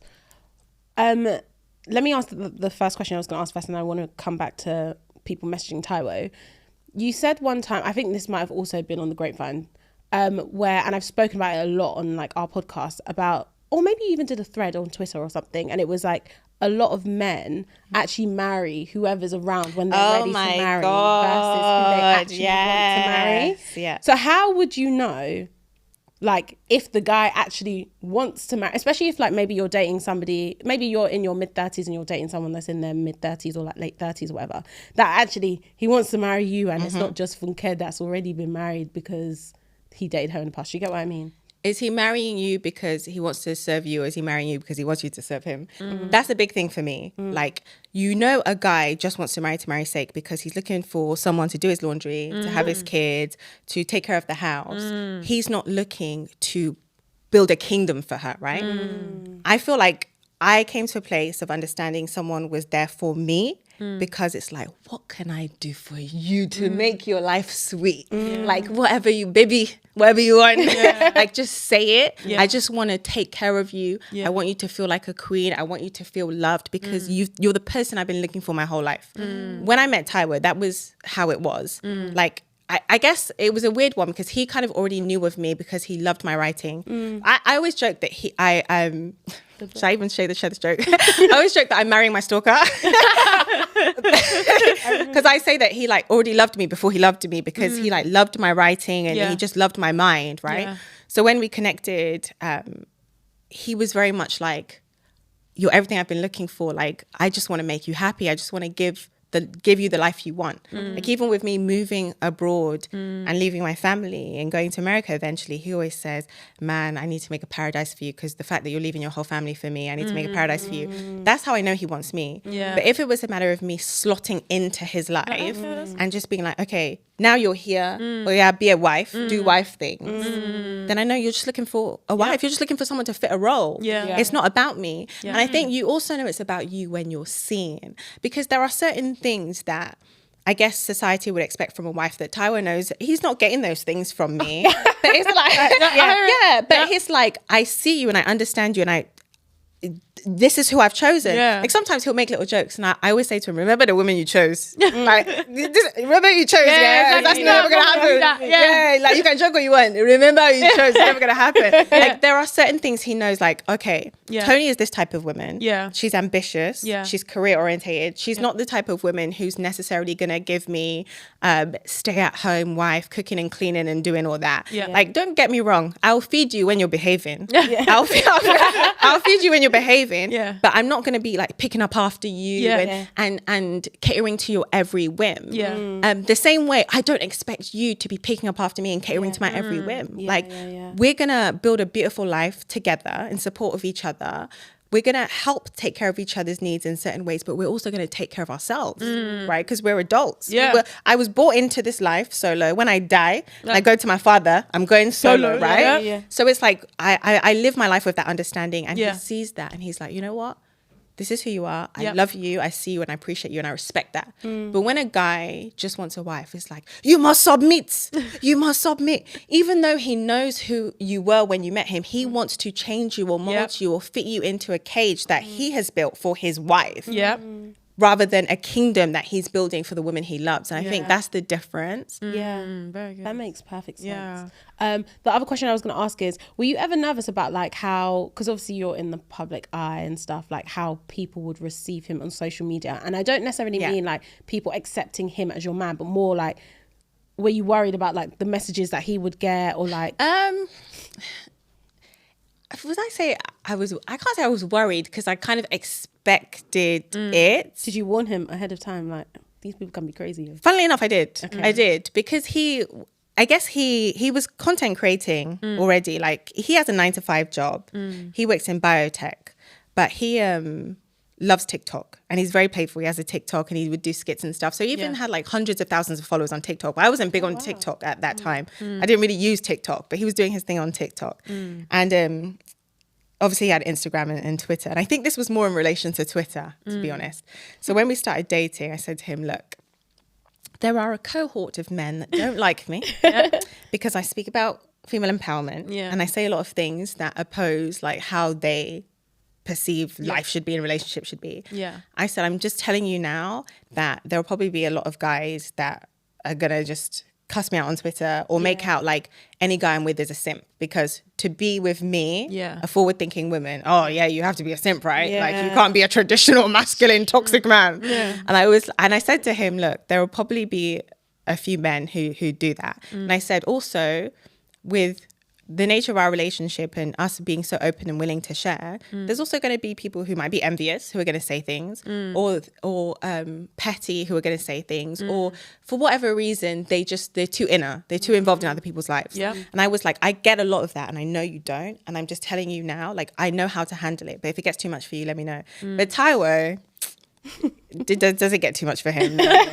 He's ready to attack it. He's ready to attack, to the point that he would like even like fight my corner on Twitter. And it got to a point where people were even like, nah, get you a man like Taiwo, because people would come for me and before I can even reply, he's already. I remember, oh my God, let me tell you the story. Even women that will come for me but like try and compliment him, they will still get cussed by him, you know. Still flanking that compliment. So I remember when we were in Dubai, so Taiwo had mentioned he'd been skydiving in the past before, and I said, that one, don't do it again, right? So when we were in Dubai, he was like, Toni said that like she's scared like of skydiving and that she wouldn't want me to do it again, but I really want to do it. And he was like, I know she's gonna like panic if I do it, she's gonna be worried. So he went and booked it anyway, rude. And he booked it early hours of the morning. I was fast asleep. And I remember him like feeling like, I'm a light sleeper, I felt him get up and I just thought he was going to the gym or something. And then I just dozed off, and then it was like 9 a.m. or something, or 8 a.m. And then he comes traipsing in with a gift for me to just soften the blow. So he comes in with like, I don't know, was it like a bagel and a drink? And he's like, and I'm like, oh, where have you been? And he's like, oh, I went to get you food. And I said, oh, okay. And he said, and I went skydiving. And I was like, Negro, yeah. I was like, it is 9 a.m. You don't go to skydiving. I was like, skydiving, yeah, sure. And he's like, no, Toni, I went skydiving. I was like, no, you didn't. I'm eating my food. And he's like, Toni, and he pulls out his phone. He shows me this video of him hurtling through the sky over like the Dubai Palm. And I'm like, you went skydiving. He's like, forgive me, I just knew you'd worry and I know you don't want me to do it, but this was on my bucket list, please forgive me, I'm so sorry, but I'm alive, just think about the fact that I'm alive, right? So anyway, I turned it into a funny like a reel and posted it online. Hey, what you're laughing about? Hey, come and see one babe. She was like, the fact that Taiwo had to hide this just shows me, Toni, you don't give him a safe space to talk about his what he wants to do and his feelings. Like, if he had a safe space, maybe he would have. I was like, bitch, please. I'm like, he is not gonna wife you about safe space. So anyway, now I showed Taiwo. And I was like, look at this goat about safe space, and he's like, he's like, me. You give me safe space, but I know you care about me so much, I didn't want you to panic. This is even my bad. So Taiwo went to screenshot the comment from her, posted it on his story, and he was like, you idiot babe, talking about she doesn't give me safe space. Like, what's wrong with you? Like, people are very mad on the internet. Something that was so innocent. He went to go in, and then that girl then blocked him, blocked me, blocked everyone. But then I was laughing because I was like, you were trying to Insert Yeah. your Insert the one up. yourself. Yeah. Trying to make yourself Yeah. like, Taiwo, look at me. Yeah. I mean, I would give I'll you give you a safe space. And he even told you to be gone. Like, Yeah. you're Yeah. actually Be mad gone. in the head. Publicly humiliated. Yeah. Yeah. What's wrong with you? And he was like, he was just like, what's wrong with people? Yeah. So yeah, I had that conversation with him, but he's actually quite resilient and he's quite calm. And I think we've gone to the stage now, like we might get the odd troll comment, but we don't really entertain it because it's like, oh, come on, we're about to get married. Yeah, we're about to start a we're family. happy Like after this. it's too late. Yeah. Like I remember when we first got together. Here's another story. When we first got together, we posted our first ever picture. There was this like celebrity psychic on Twitter, right? God. She called herself a celebrity psychic, but I dug into her and I was like, she hasn't done any Yeah, no psychic, nothing qualification, for no nothing. anyone. She just put a bunch of celebrities in her bio, like she did work for them, but she didn't. And then she said that because she's a psychic, Yeah. sorry, I shouldn't laugh. She was like, oh, the spirit has told her. Hey. Not the Spirit has told her that this won't last more than 6 months, right? We're now 3 years in, about to marry, right? Yeah, literally. So Taiwo and I, sometimes he brings it up and like someone will comment something dodgy, he'll be like, I want psychic. So we've got into like a really good place. But in the beginning, it was, I guess, it was also weird because he is very playful online. And in the beginning, I'm a bit more playful now because he's like, show people the real you, Tony. Show them the real you. But in the beginning, I was more reserved. Yeah. And I guess it ties into like what Tammy was saying about like not wanting people to pick you apart too much. Yeah. So I was very conscious about what I was sharing, what I was posting, Yeah. more so then. I'm still like aware. Like I share with calculated risk. Of course. Yeah. But back then, I was way more concerned and aware. And in the beginning, I remember people being like, this relationship seems weird because he's like a jokester. Like he has this thing that he would do back in the day where he would like smash that Aquafina bottle on the screen and he was yeah. So he's very, very playful like that, right? And obviously with Taiwo, actually, no. What am I saying? We're both Nigerian, but with Taiwo living in different parts of Africa for so long, I have a very British accent. Yeah. Whereas his accent comes through, right? Yeah. And so there were people who were like, we wouldn't have picked you together because I feel like he's very playful and you seem really serious, and we feel like maybe like he's too jokey for you. Meanwhile, they don't know how playful I am. I just don't show them. Or they're like, oh, I don't know. You feel like very just like, I don't know, just stereotypically British. And I just feel like he just doesn't, I just don't see it working. And I'm like, What's your but business? but it was like putting labels on us based on like social signifiers, I guess. So that was weird as well. Like people saying that, oh, I feel like maybe you should be with like people assuming that like my next partner would be white, or I had that, or people saying, oh, I feel like maybe you should be with someone like who's like this, or and I'm like, what do you mean be with? I'm gonna be with someone who treats me really well and who's handsome and he does both. So it's like whatever. But yeah, the internet is a funny place. So I actually understand why people don't share for that reason. Part of me sharing is like, tell me what I need to know. But I understand why someone would hesitate in that realm. And I do think if you're not super thick-skinned, like don't. Don't. Yes. Yeah. But I guess I brought that example of me sharing with the view that I've never been one to be like, what if I get embarrassed? Like if I've not shared a boyfriend online, it's because he's told me I'm private. Like, let's chill on it. Like we don't have to. But if it was up to me, oh yeah, tell me, give me the intel on this person, give me the intel on this person. And it's weird. Like I think in the Black community, we can be very scared of like the repercussions of sharing, of people knowing. We're very much evil eye. We're very much, it will end if you share it. Meanwhile, you mentioned Makeup by Shayla, whether it's Jackie Aina, whether it's myself, whether it's even UK influencers who have shared. There are a lot of people who are married and who shared. So I actually don't think sharing disrupts your relationship. What disrupts your relationship if you allow the outside voices to influence your decision making, right? But the actual sharing in and of itself is not the issue. But I understand why someone wouldn't do it. But I've never been one to be like, what if I get embarrassed? Because at the end of the day, it's my life. Like, okay, if I'm embarrassed, will I die? At least I can say like I loved completely. And that's one big thing that Taiwo has always like shared with me. And part of why I really love him, because he's like, when it comes to love, I'm going to give 110%. Even if it blows up in my face, if it blows up, I can look back knowing I gave it everything. Yeah. And it like that. yeah, and if it didn't work out, it's not that I held back. Yeah. That was the reason. Because I've been with people who held back. Yeah. And it didn't work out because they held back. Yeah. Whereas like if I give it my all and it doesn't work out, Yeah. okay, it doesn't not work because of out. effort. Yeah, and if anyone makes fun of me for being in a relationship that didn't work out, it kind of just speaks to their immaturity. Yeah, I think. 100%. Like we're not 16. Like, oh, you and your boyfriend broke up, haha. Like, Yeah. okay. If anything, like 2 people are hurt. It's sad. Yeah. It's not. And do you notice another thing? It's misogyny in real life and patriarchy in real life. A couple will end their relationship. And the conversation will be about why can't she keep a man? Why can't he keep a woman? Oh, why? Facts. Do you know what I mean? Like, Absolutely. the onus is always on the woman. Yeah. And it's like, oh, what? Like, why? Even if a guy steps out, they'll look at the other girl and be like, oh, but she bad though. I get it. Yeah, Or like, yeah. it's like, Yeah. they will always make the woman out to be the problem. Yeah. We even see it with situations like, okay, here's a good example. Laurie Harvey.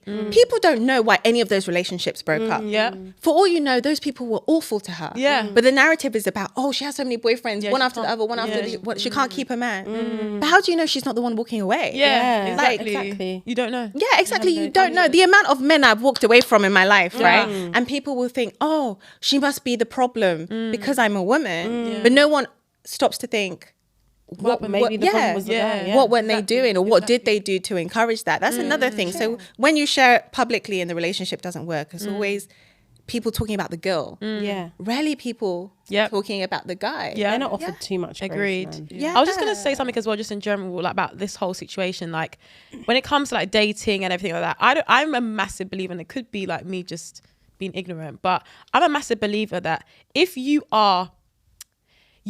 determine the narrative that people put on you, in my opinion. For example, like you just said, even if you share that, oh yeah, like this relationship ended, and you stay silent, and like people are just gonna make assumptions of you. But if you control the narrative of whatever situation you're in, I feel like it gets to a point where people look silly questioning you. Like for example, if you allude all the time that you're confident, even if you're not necessarily like in the best place, but you perpetrate that out, when people are trying to put you down, they look a bit silly. Like, you know, there's some people where like they're so bold in their thoughts and their stance, and they stick to what they say. Like when people are now like trying to, you know, even on Twitter, for example, you'll see people trying to like go back and forth with them, but they're just very like, this is what I said, like this is what I believe. Yeah, you then end up being stand on like, it. you're fighting a losing battle here. Yeah. Like there's absolutely no reason why you should be fighting somebody that's so sure of themselves. I feel like it's so easy to continue fighting someone that you know that you have power like to change how they view about themselves. Do you know what I mean? So for me personally, I always find that one thing that I feel like has really helped me in terms of even the way people come to me, like I rarely, and I don't, this might be me being overstating here, but I rarely have people having confidence to come and say stuff to me, like because I feel, because I allude to people that like your words aren't going to do anything for me. Like I've always said verbally, like when it comes to relationships, I will post whatever I want to post, and if it ends, I'll say it ended. That's it. We're moving on. And I'm going on holiday. Check out this new dress that I bought.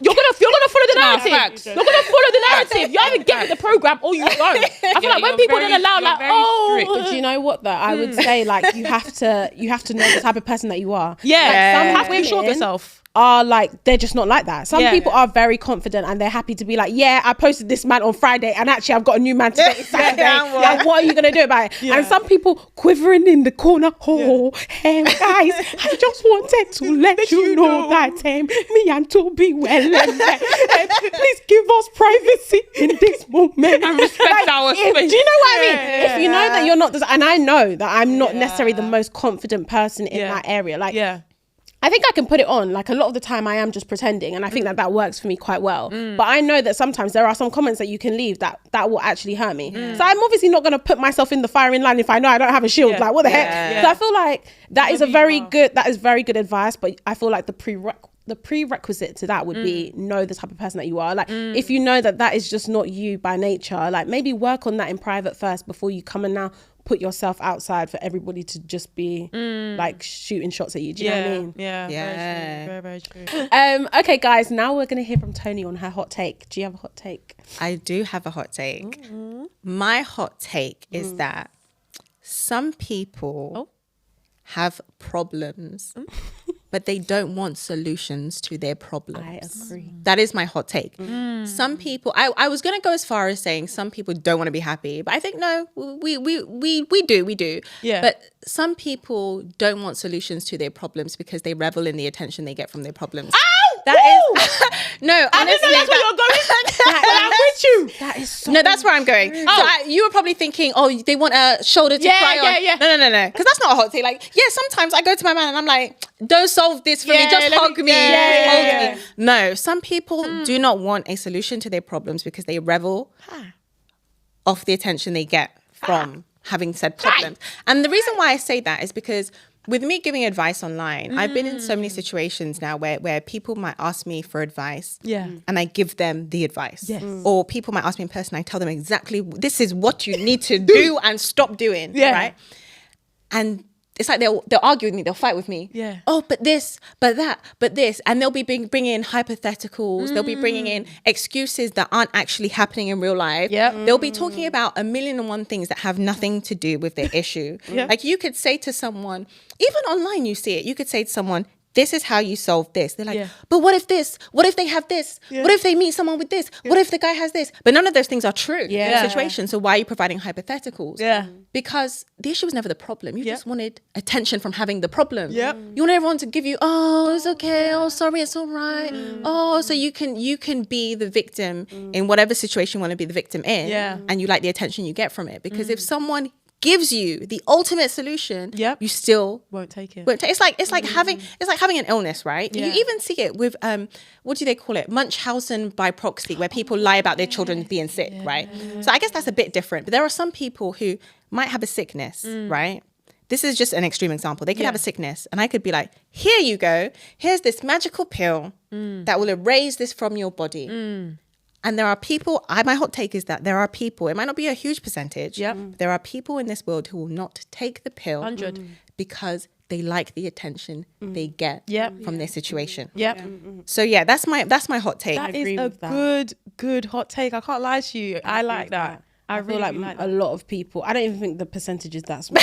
Yeah, I feel like there's a massive I'll people be there. so real. I feel like a lot of people actually, the attention that they get, like you were saying, from people just being like at their every beck and call, like, what can I do? What can I do? What can I do? It's kind of like they're so addicted to that feeling that they can't imagine a situation where nobody needs to be at your every beck and call because everything's fine now. So one might even go as far as arguing that there are a percentage of those people that are probably quite narcissistic. Everything's about them. Yeah, that it's not about a solution because they need to be the center of everything. Yeah. And I imagine some people are probably listening. Maybe they even have like friends or family or parents. Like the amount of people who DM me about their parents, right? And more so now that after I did a podcast with my mum and people saw like how lovely my mum was. People are like, I need to talk about. Wait, I forward that into my. Oh yeah. Come and see your age mate. I'm joking, just kidding. No, that was doing the rounds. The amount of people that were like, "Oh, we need to send this into our like because your mum was spitting facts." Bars. Yeah. What? Yeah, no, We can she's go a back real for one. bang. We can go back for bang. What? That's a woman. Wow. But you'd be surprised at the amount of people who have the complete opposite though. Yeah. Where they have like a mother or a father who is constantly banging on about the same issue. Yep. And they have tried to provide a solution to their parent. Yep. But their parent refuses to tackle the problem because they love being center of attention in the family. They love everyone fawning over them. Yeah. So yeah, that is my hot take. It's Yeah. unfortunate, but It's a very, very good one. I was going to say as well, like those people, I feel like, and it doesn't even have to be in such a like negative thing. Like even such a thing as, I'm somebody that's very mean. And it's like, okay, cool. I've taught you now, like, this is how you can be considerate of other people's feelings, like to be a better person. Yeah. But it's like you enjoy you associate that thing as your identity. So you feel like if that goes, then like your whole being goes. Like, or like some people just like they don't want to take the accountability for like actually improving themselves and their character. So it's like, let me just tell you I'm mean now. So like if I do anything, well, I told you I'm mean. Yeah. Like, but it's like, that's not a good thing. Like you're not supposed to be mean. You're not supposed to be a mean person. But you're like evading having to do any work because you're just like, well, this is how I am. So either get with it or don't. Like, Exactly. People do that in relationships. Like, not that they'll self-sabotage, but they will let you know the type of person that I am. Like, oh, I'm a person, I don't really like texting, or I'm not, you can't call me. But I don't care about Valentine's Day. I don't really care. Blah, blah, blah, blah, blah. I ain't giving you flowers. And then like you that's get into money. a relationship, and not saying that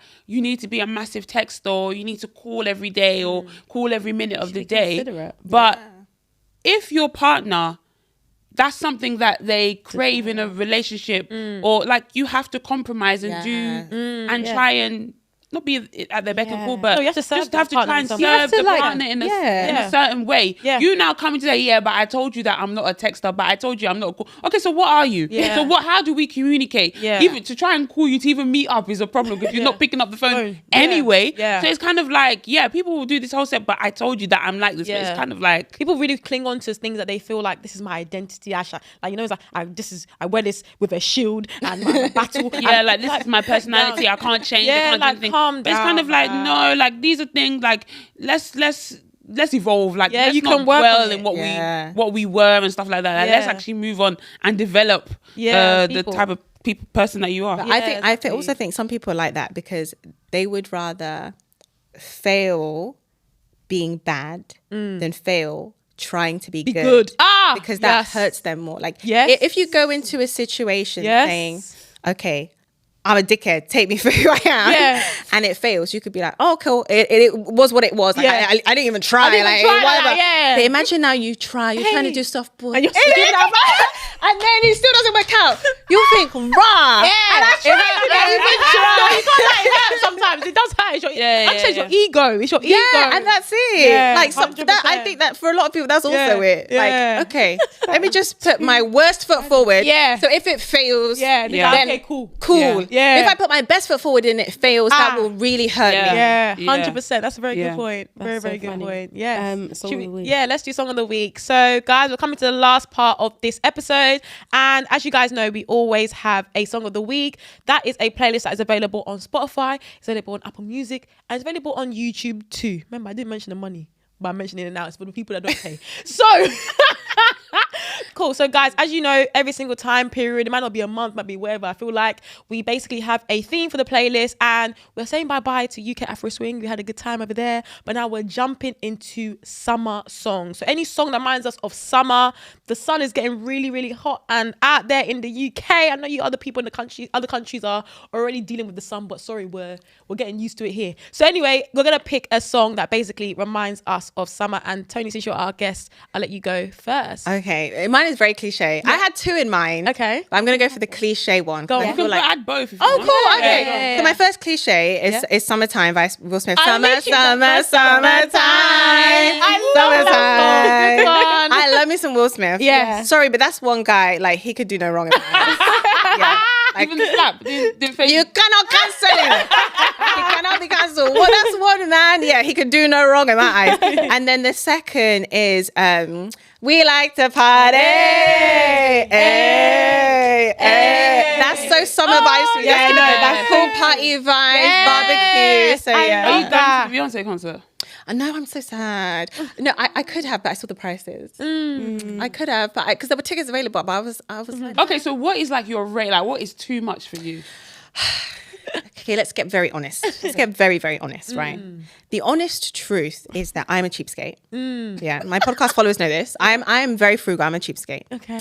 I'm particularly a cheapskate with concerts because I have gone to so many concerts and I've paid for two in my life.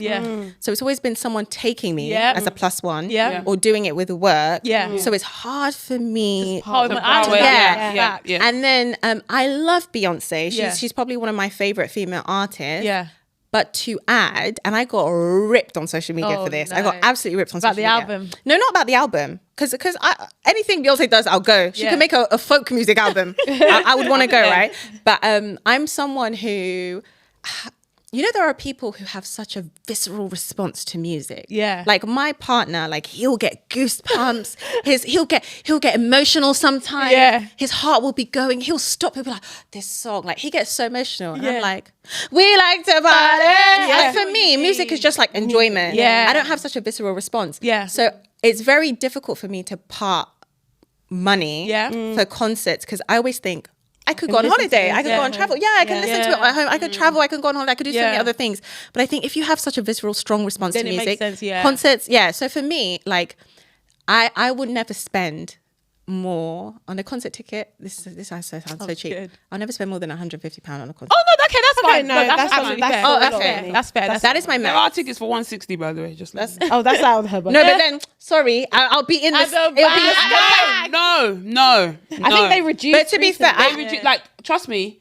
I have The seen her 3 closer- times. To be fair. The closer you get to the date, the Yeah, cheaper the cheaper tickets it get. Oh, okay. Let me wait then. Yeah, wait a bit. Wait. Because I actually wasn't looking in London, to be fair, because I'm going to be in Houston when she's having a Houston concert. Oh. So I was looking. That is my dream. I was looking at girl, you dream prices. Yeah, but the prices in America are insane, like Yeah. compared to European Yeah. countries. But Yeah. wait, it will be like one of my dreams is to watch Beyonce in Square? like Houston. No, Houston. Have you Where guys ever she's been from. to Houston? Yes. Yes. Ah, did you like it? Yeah. Oh, good. How have you been? No. You need to go. I to would Houston. like to. Yeah. At My one auntie point. lives there, so Yeah. Oh, I really? understand now, yeah. I feel like there's always Nigeria. There's Nigeria. Oh, Yeah, I've heard that that's there's a large Houston and Nigerian Dallas. community. That's Hey, Lagos. DC. Lagos. Hey. Yeah. So the DMV area yeah. and Houston, Texas. Yeah. Oh my Oh, god. They are there. Yeah. I went to a lounge there, bro. Which lounge was it? Can't even remember. Like it was one of them ones where I went with my family. Then my mum introduced us to like her friend. So her children now took us out to one place. I don't even know. You're just following, We just yeah. followed. Is it like a nightclub lounge or chill lounge or It was like a nightclub O2 lounge. You won't I remember. had shisha. I was fine. You love a hooker over there. Oh, I love a hookah. But when you're, oh my god, you love hookah. Oh Yeah. no, tell me stop. No, we love it. We're bad. Oh my god, us, you too. us three. Oh, You know, bad. No. Okay, offline. Yeah. I'm gonna give you a stern talking to because it's so bad for you. It's so bad. But for it's not you. like We don't do it all the time. all the time, but it's just a nice. If I can. During summertime especially. The thing is, I actually said that I do was really gonna- want to stop. Girl. I want to stop completely. No, Yeah, I'm I've said serious. It's so, and the thing I remember reading a research paper that talked even about scared to even Google the it, impact of hookah smoke and cigarettes, and how like one session smoking hookah was similar to doing 20 cigarettes. I know, I've heard. Yeah, because it's really bad, and people, I think with vaping as well, people have the opinion it's not so bad because it's flavored. Like you don't want to think like a blueberry bubblegum's going to kill you, right? Yeah. But it's really, really bad, and like. I get that you guys might not do it frequently because once upon a time, I mean, to be fair, I can count on one hand how many times I've done it, or maybe even 2. But the last time I ever did it was in 2020. And in my life, I've done it like probably 8-7 times. But even when you think about how sometimes you get a bit lightheaded, like think about the scientific like the implication of that, your brain not getting enough oxygen, right? So it's really, really bad for you long term, and then your lungs and I actually do want to stop. I'm not gonna lie. I just killed. Review the footage. I've just killed the podcast. Sorry. Review the footage. If not for that, do it for vanity. I bet. Because smoking, I bet for vanity. It's true. Wrinkles, Yeah, steam, wanna everything. It's not the best, Yeah. you know. Yeah. But oh God, it's just the feeling, the relaxation. I love the feel with social. it. I love the social. It's just the social aspect of it. I think that's what it is. Like Honestly, it's not even for me. It's not even the taste. I think it's just blowing something out your mouth. Like it's just so cool. So yours image. Oh, there's a cloud. You know what is so funny? Like the few times I did it, because in my 20s, like it was an ex that convinced me to do it. It's always an ex, isn't it? But in my 20s, I would do it for that reason. It wasn't even because I enjoyed it per se. It was like recording myself doing the smoke and feeling like, oh, I'm a bad gal. But all that it is really bad. That is actually funny. Gosh. Okay. Tammy, what's your song of the week? I've been listening to Davido. Okay. So the song I'm adding is With You with Omale from his new album 5. Nice. That song has me and that song go together real bad. I love that. And then my second song is Raman Jago, Hey Jago with Pokoli and somebody Oh, else. I don't know if I know that. I don't know that one. How's it go? Hey Jago, what's poppin' Jago? Oh yeah, I have heard Like that high actually. fashion Jago. Yeah. It's a very, Like, I it's very, haven't heard that one. it's very. Let me not say Raz song, but it's on that. But yeah, those 2 songs I'll be adding. Sharon, what are you gonna add to the playlist? I'm gonna add "Drop Top" by T. Muller and Hardy Caprio. Oh, yeah, Drop that's top in the summertime, baby. We can do escape. Skirt. Yeah. And then also I like Kojo Funds featuring Wizkid. Wizkid. Yeah. Do you liking the way that you force it up on me? That song is a bit force it upon me. It's true. Please, when you sing songs nowadays, you have to be careful what you're singing. You're like, it's like really landing that well. But yeah. It's all right. He likes it. Consent. You know. yeah. I like it. Yeah. Okay, so the songs I'm gonna add to the playlist are 50 Cent featuring Neo, Baby by Me. Oh, have a baby by me, baby, be a millionaire. I just love that song. Like, it just reminds me of good the vibes. intro. That's one concert I absolutely love. Yeah. That's one of the ones I paid for, 50 Cent. Oh, really? I think Oh he's my got a God. concert soon. I'm thinking I'll go by Mary myself. Yeah. Oh, go. I'll go 50 by Cent. do you know there's Nelly concert? Oh, is Nelly. there? Like 4th of June. Really? And the tickets are like £50. Oh, wow. Yeah. I love That was the first album I ever bought, Nellyville. Nellyville. Yeah, literally. And then I'm going to play the songs, even though they're not summer, but whenever I've sang these songs, I'm with a group of people and it's just like good vibes. You know, like summer's about like meeting up people. And it's like a karaoke song. So the song I'm gonna add is Mary J. Blige, and I can't be without you, baby. And I'll be waiting up until you get home. It's a song you have to sing with your girls. Yeah. And then another one I'm gonna add is, I don't know if you remember us singing it. Destiny's Child, Girl.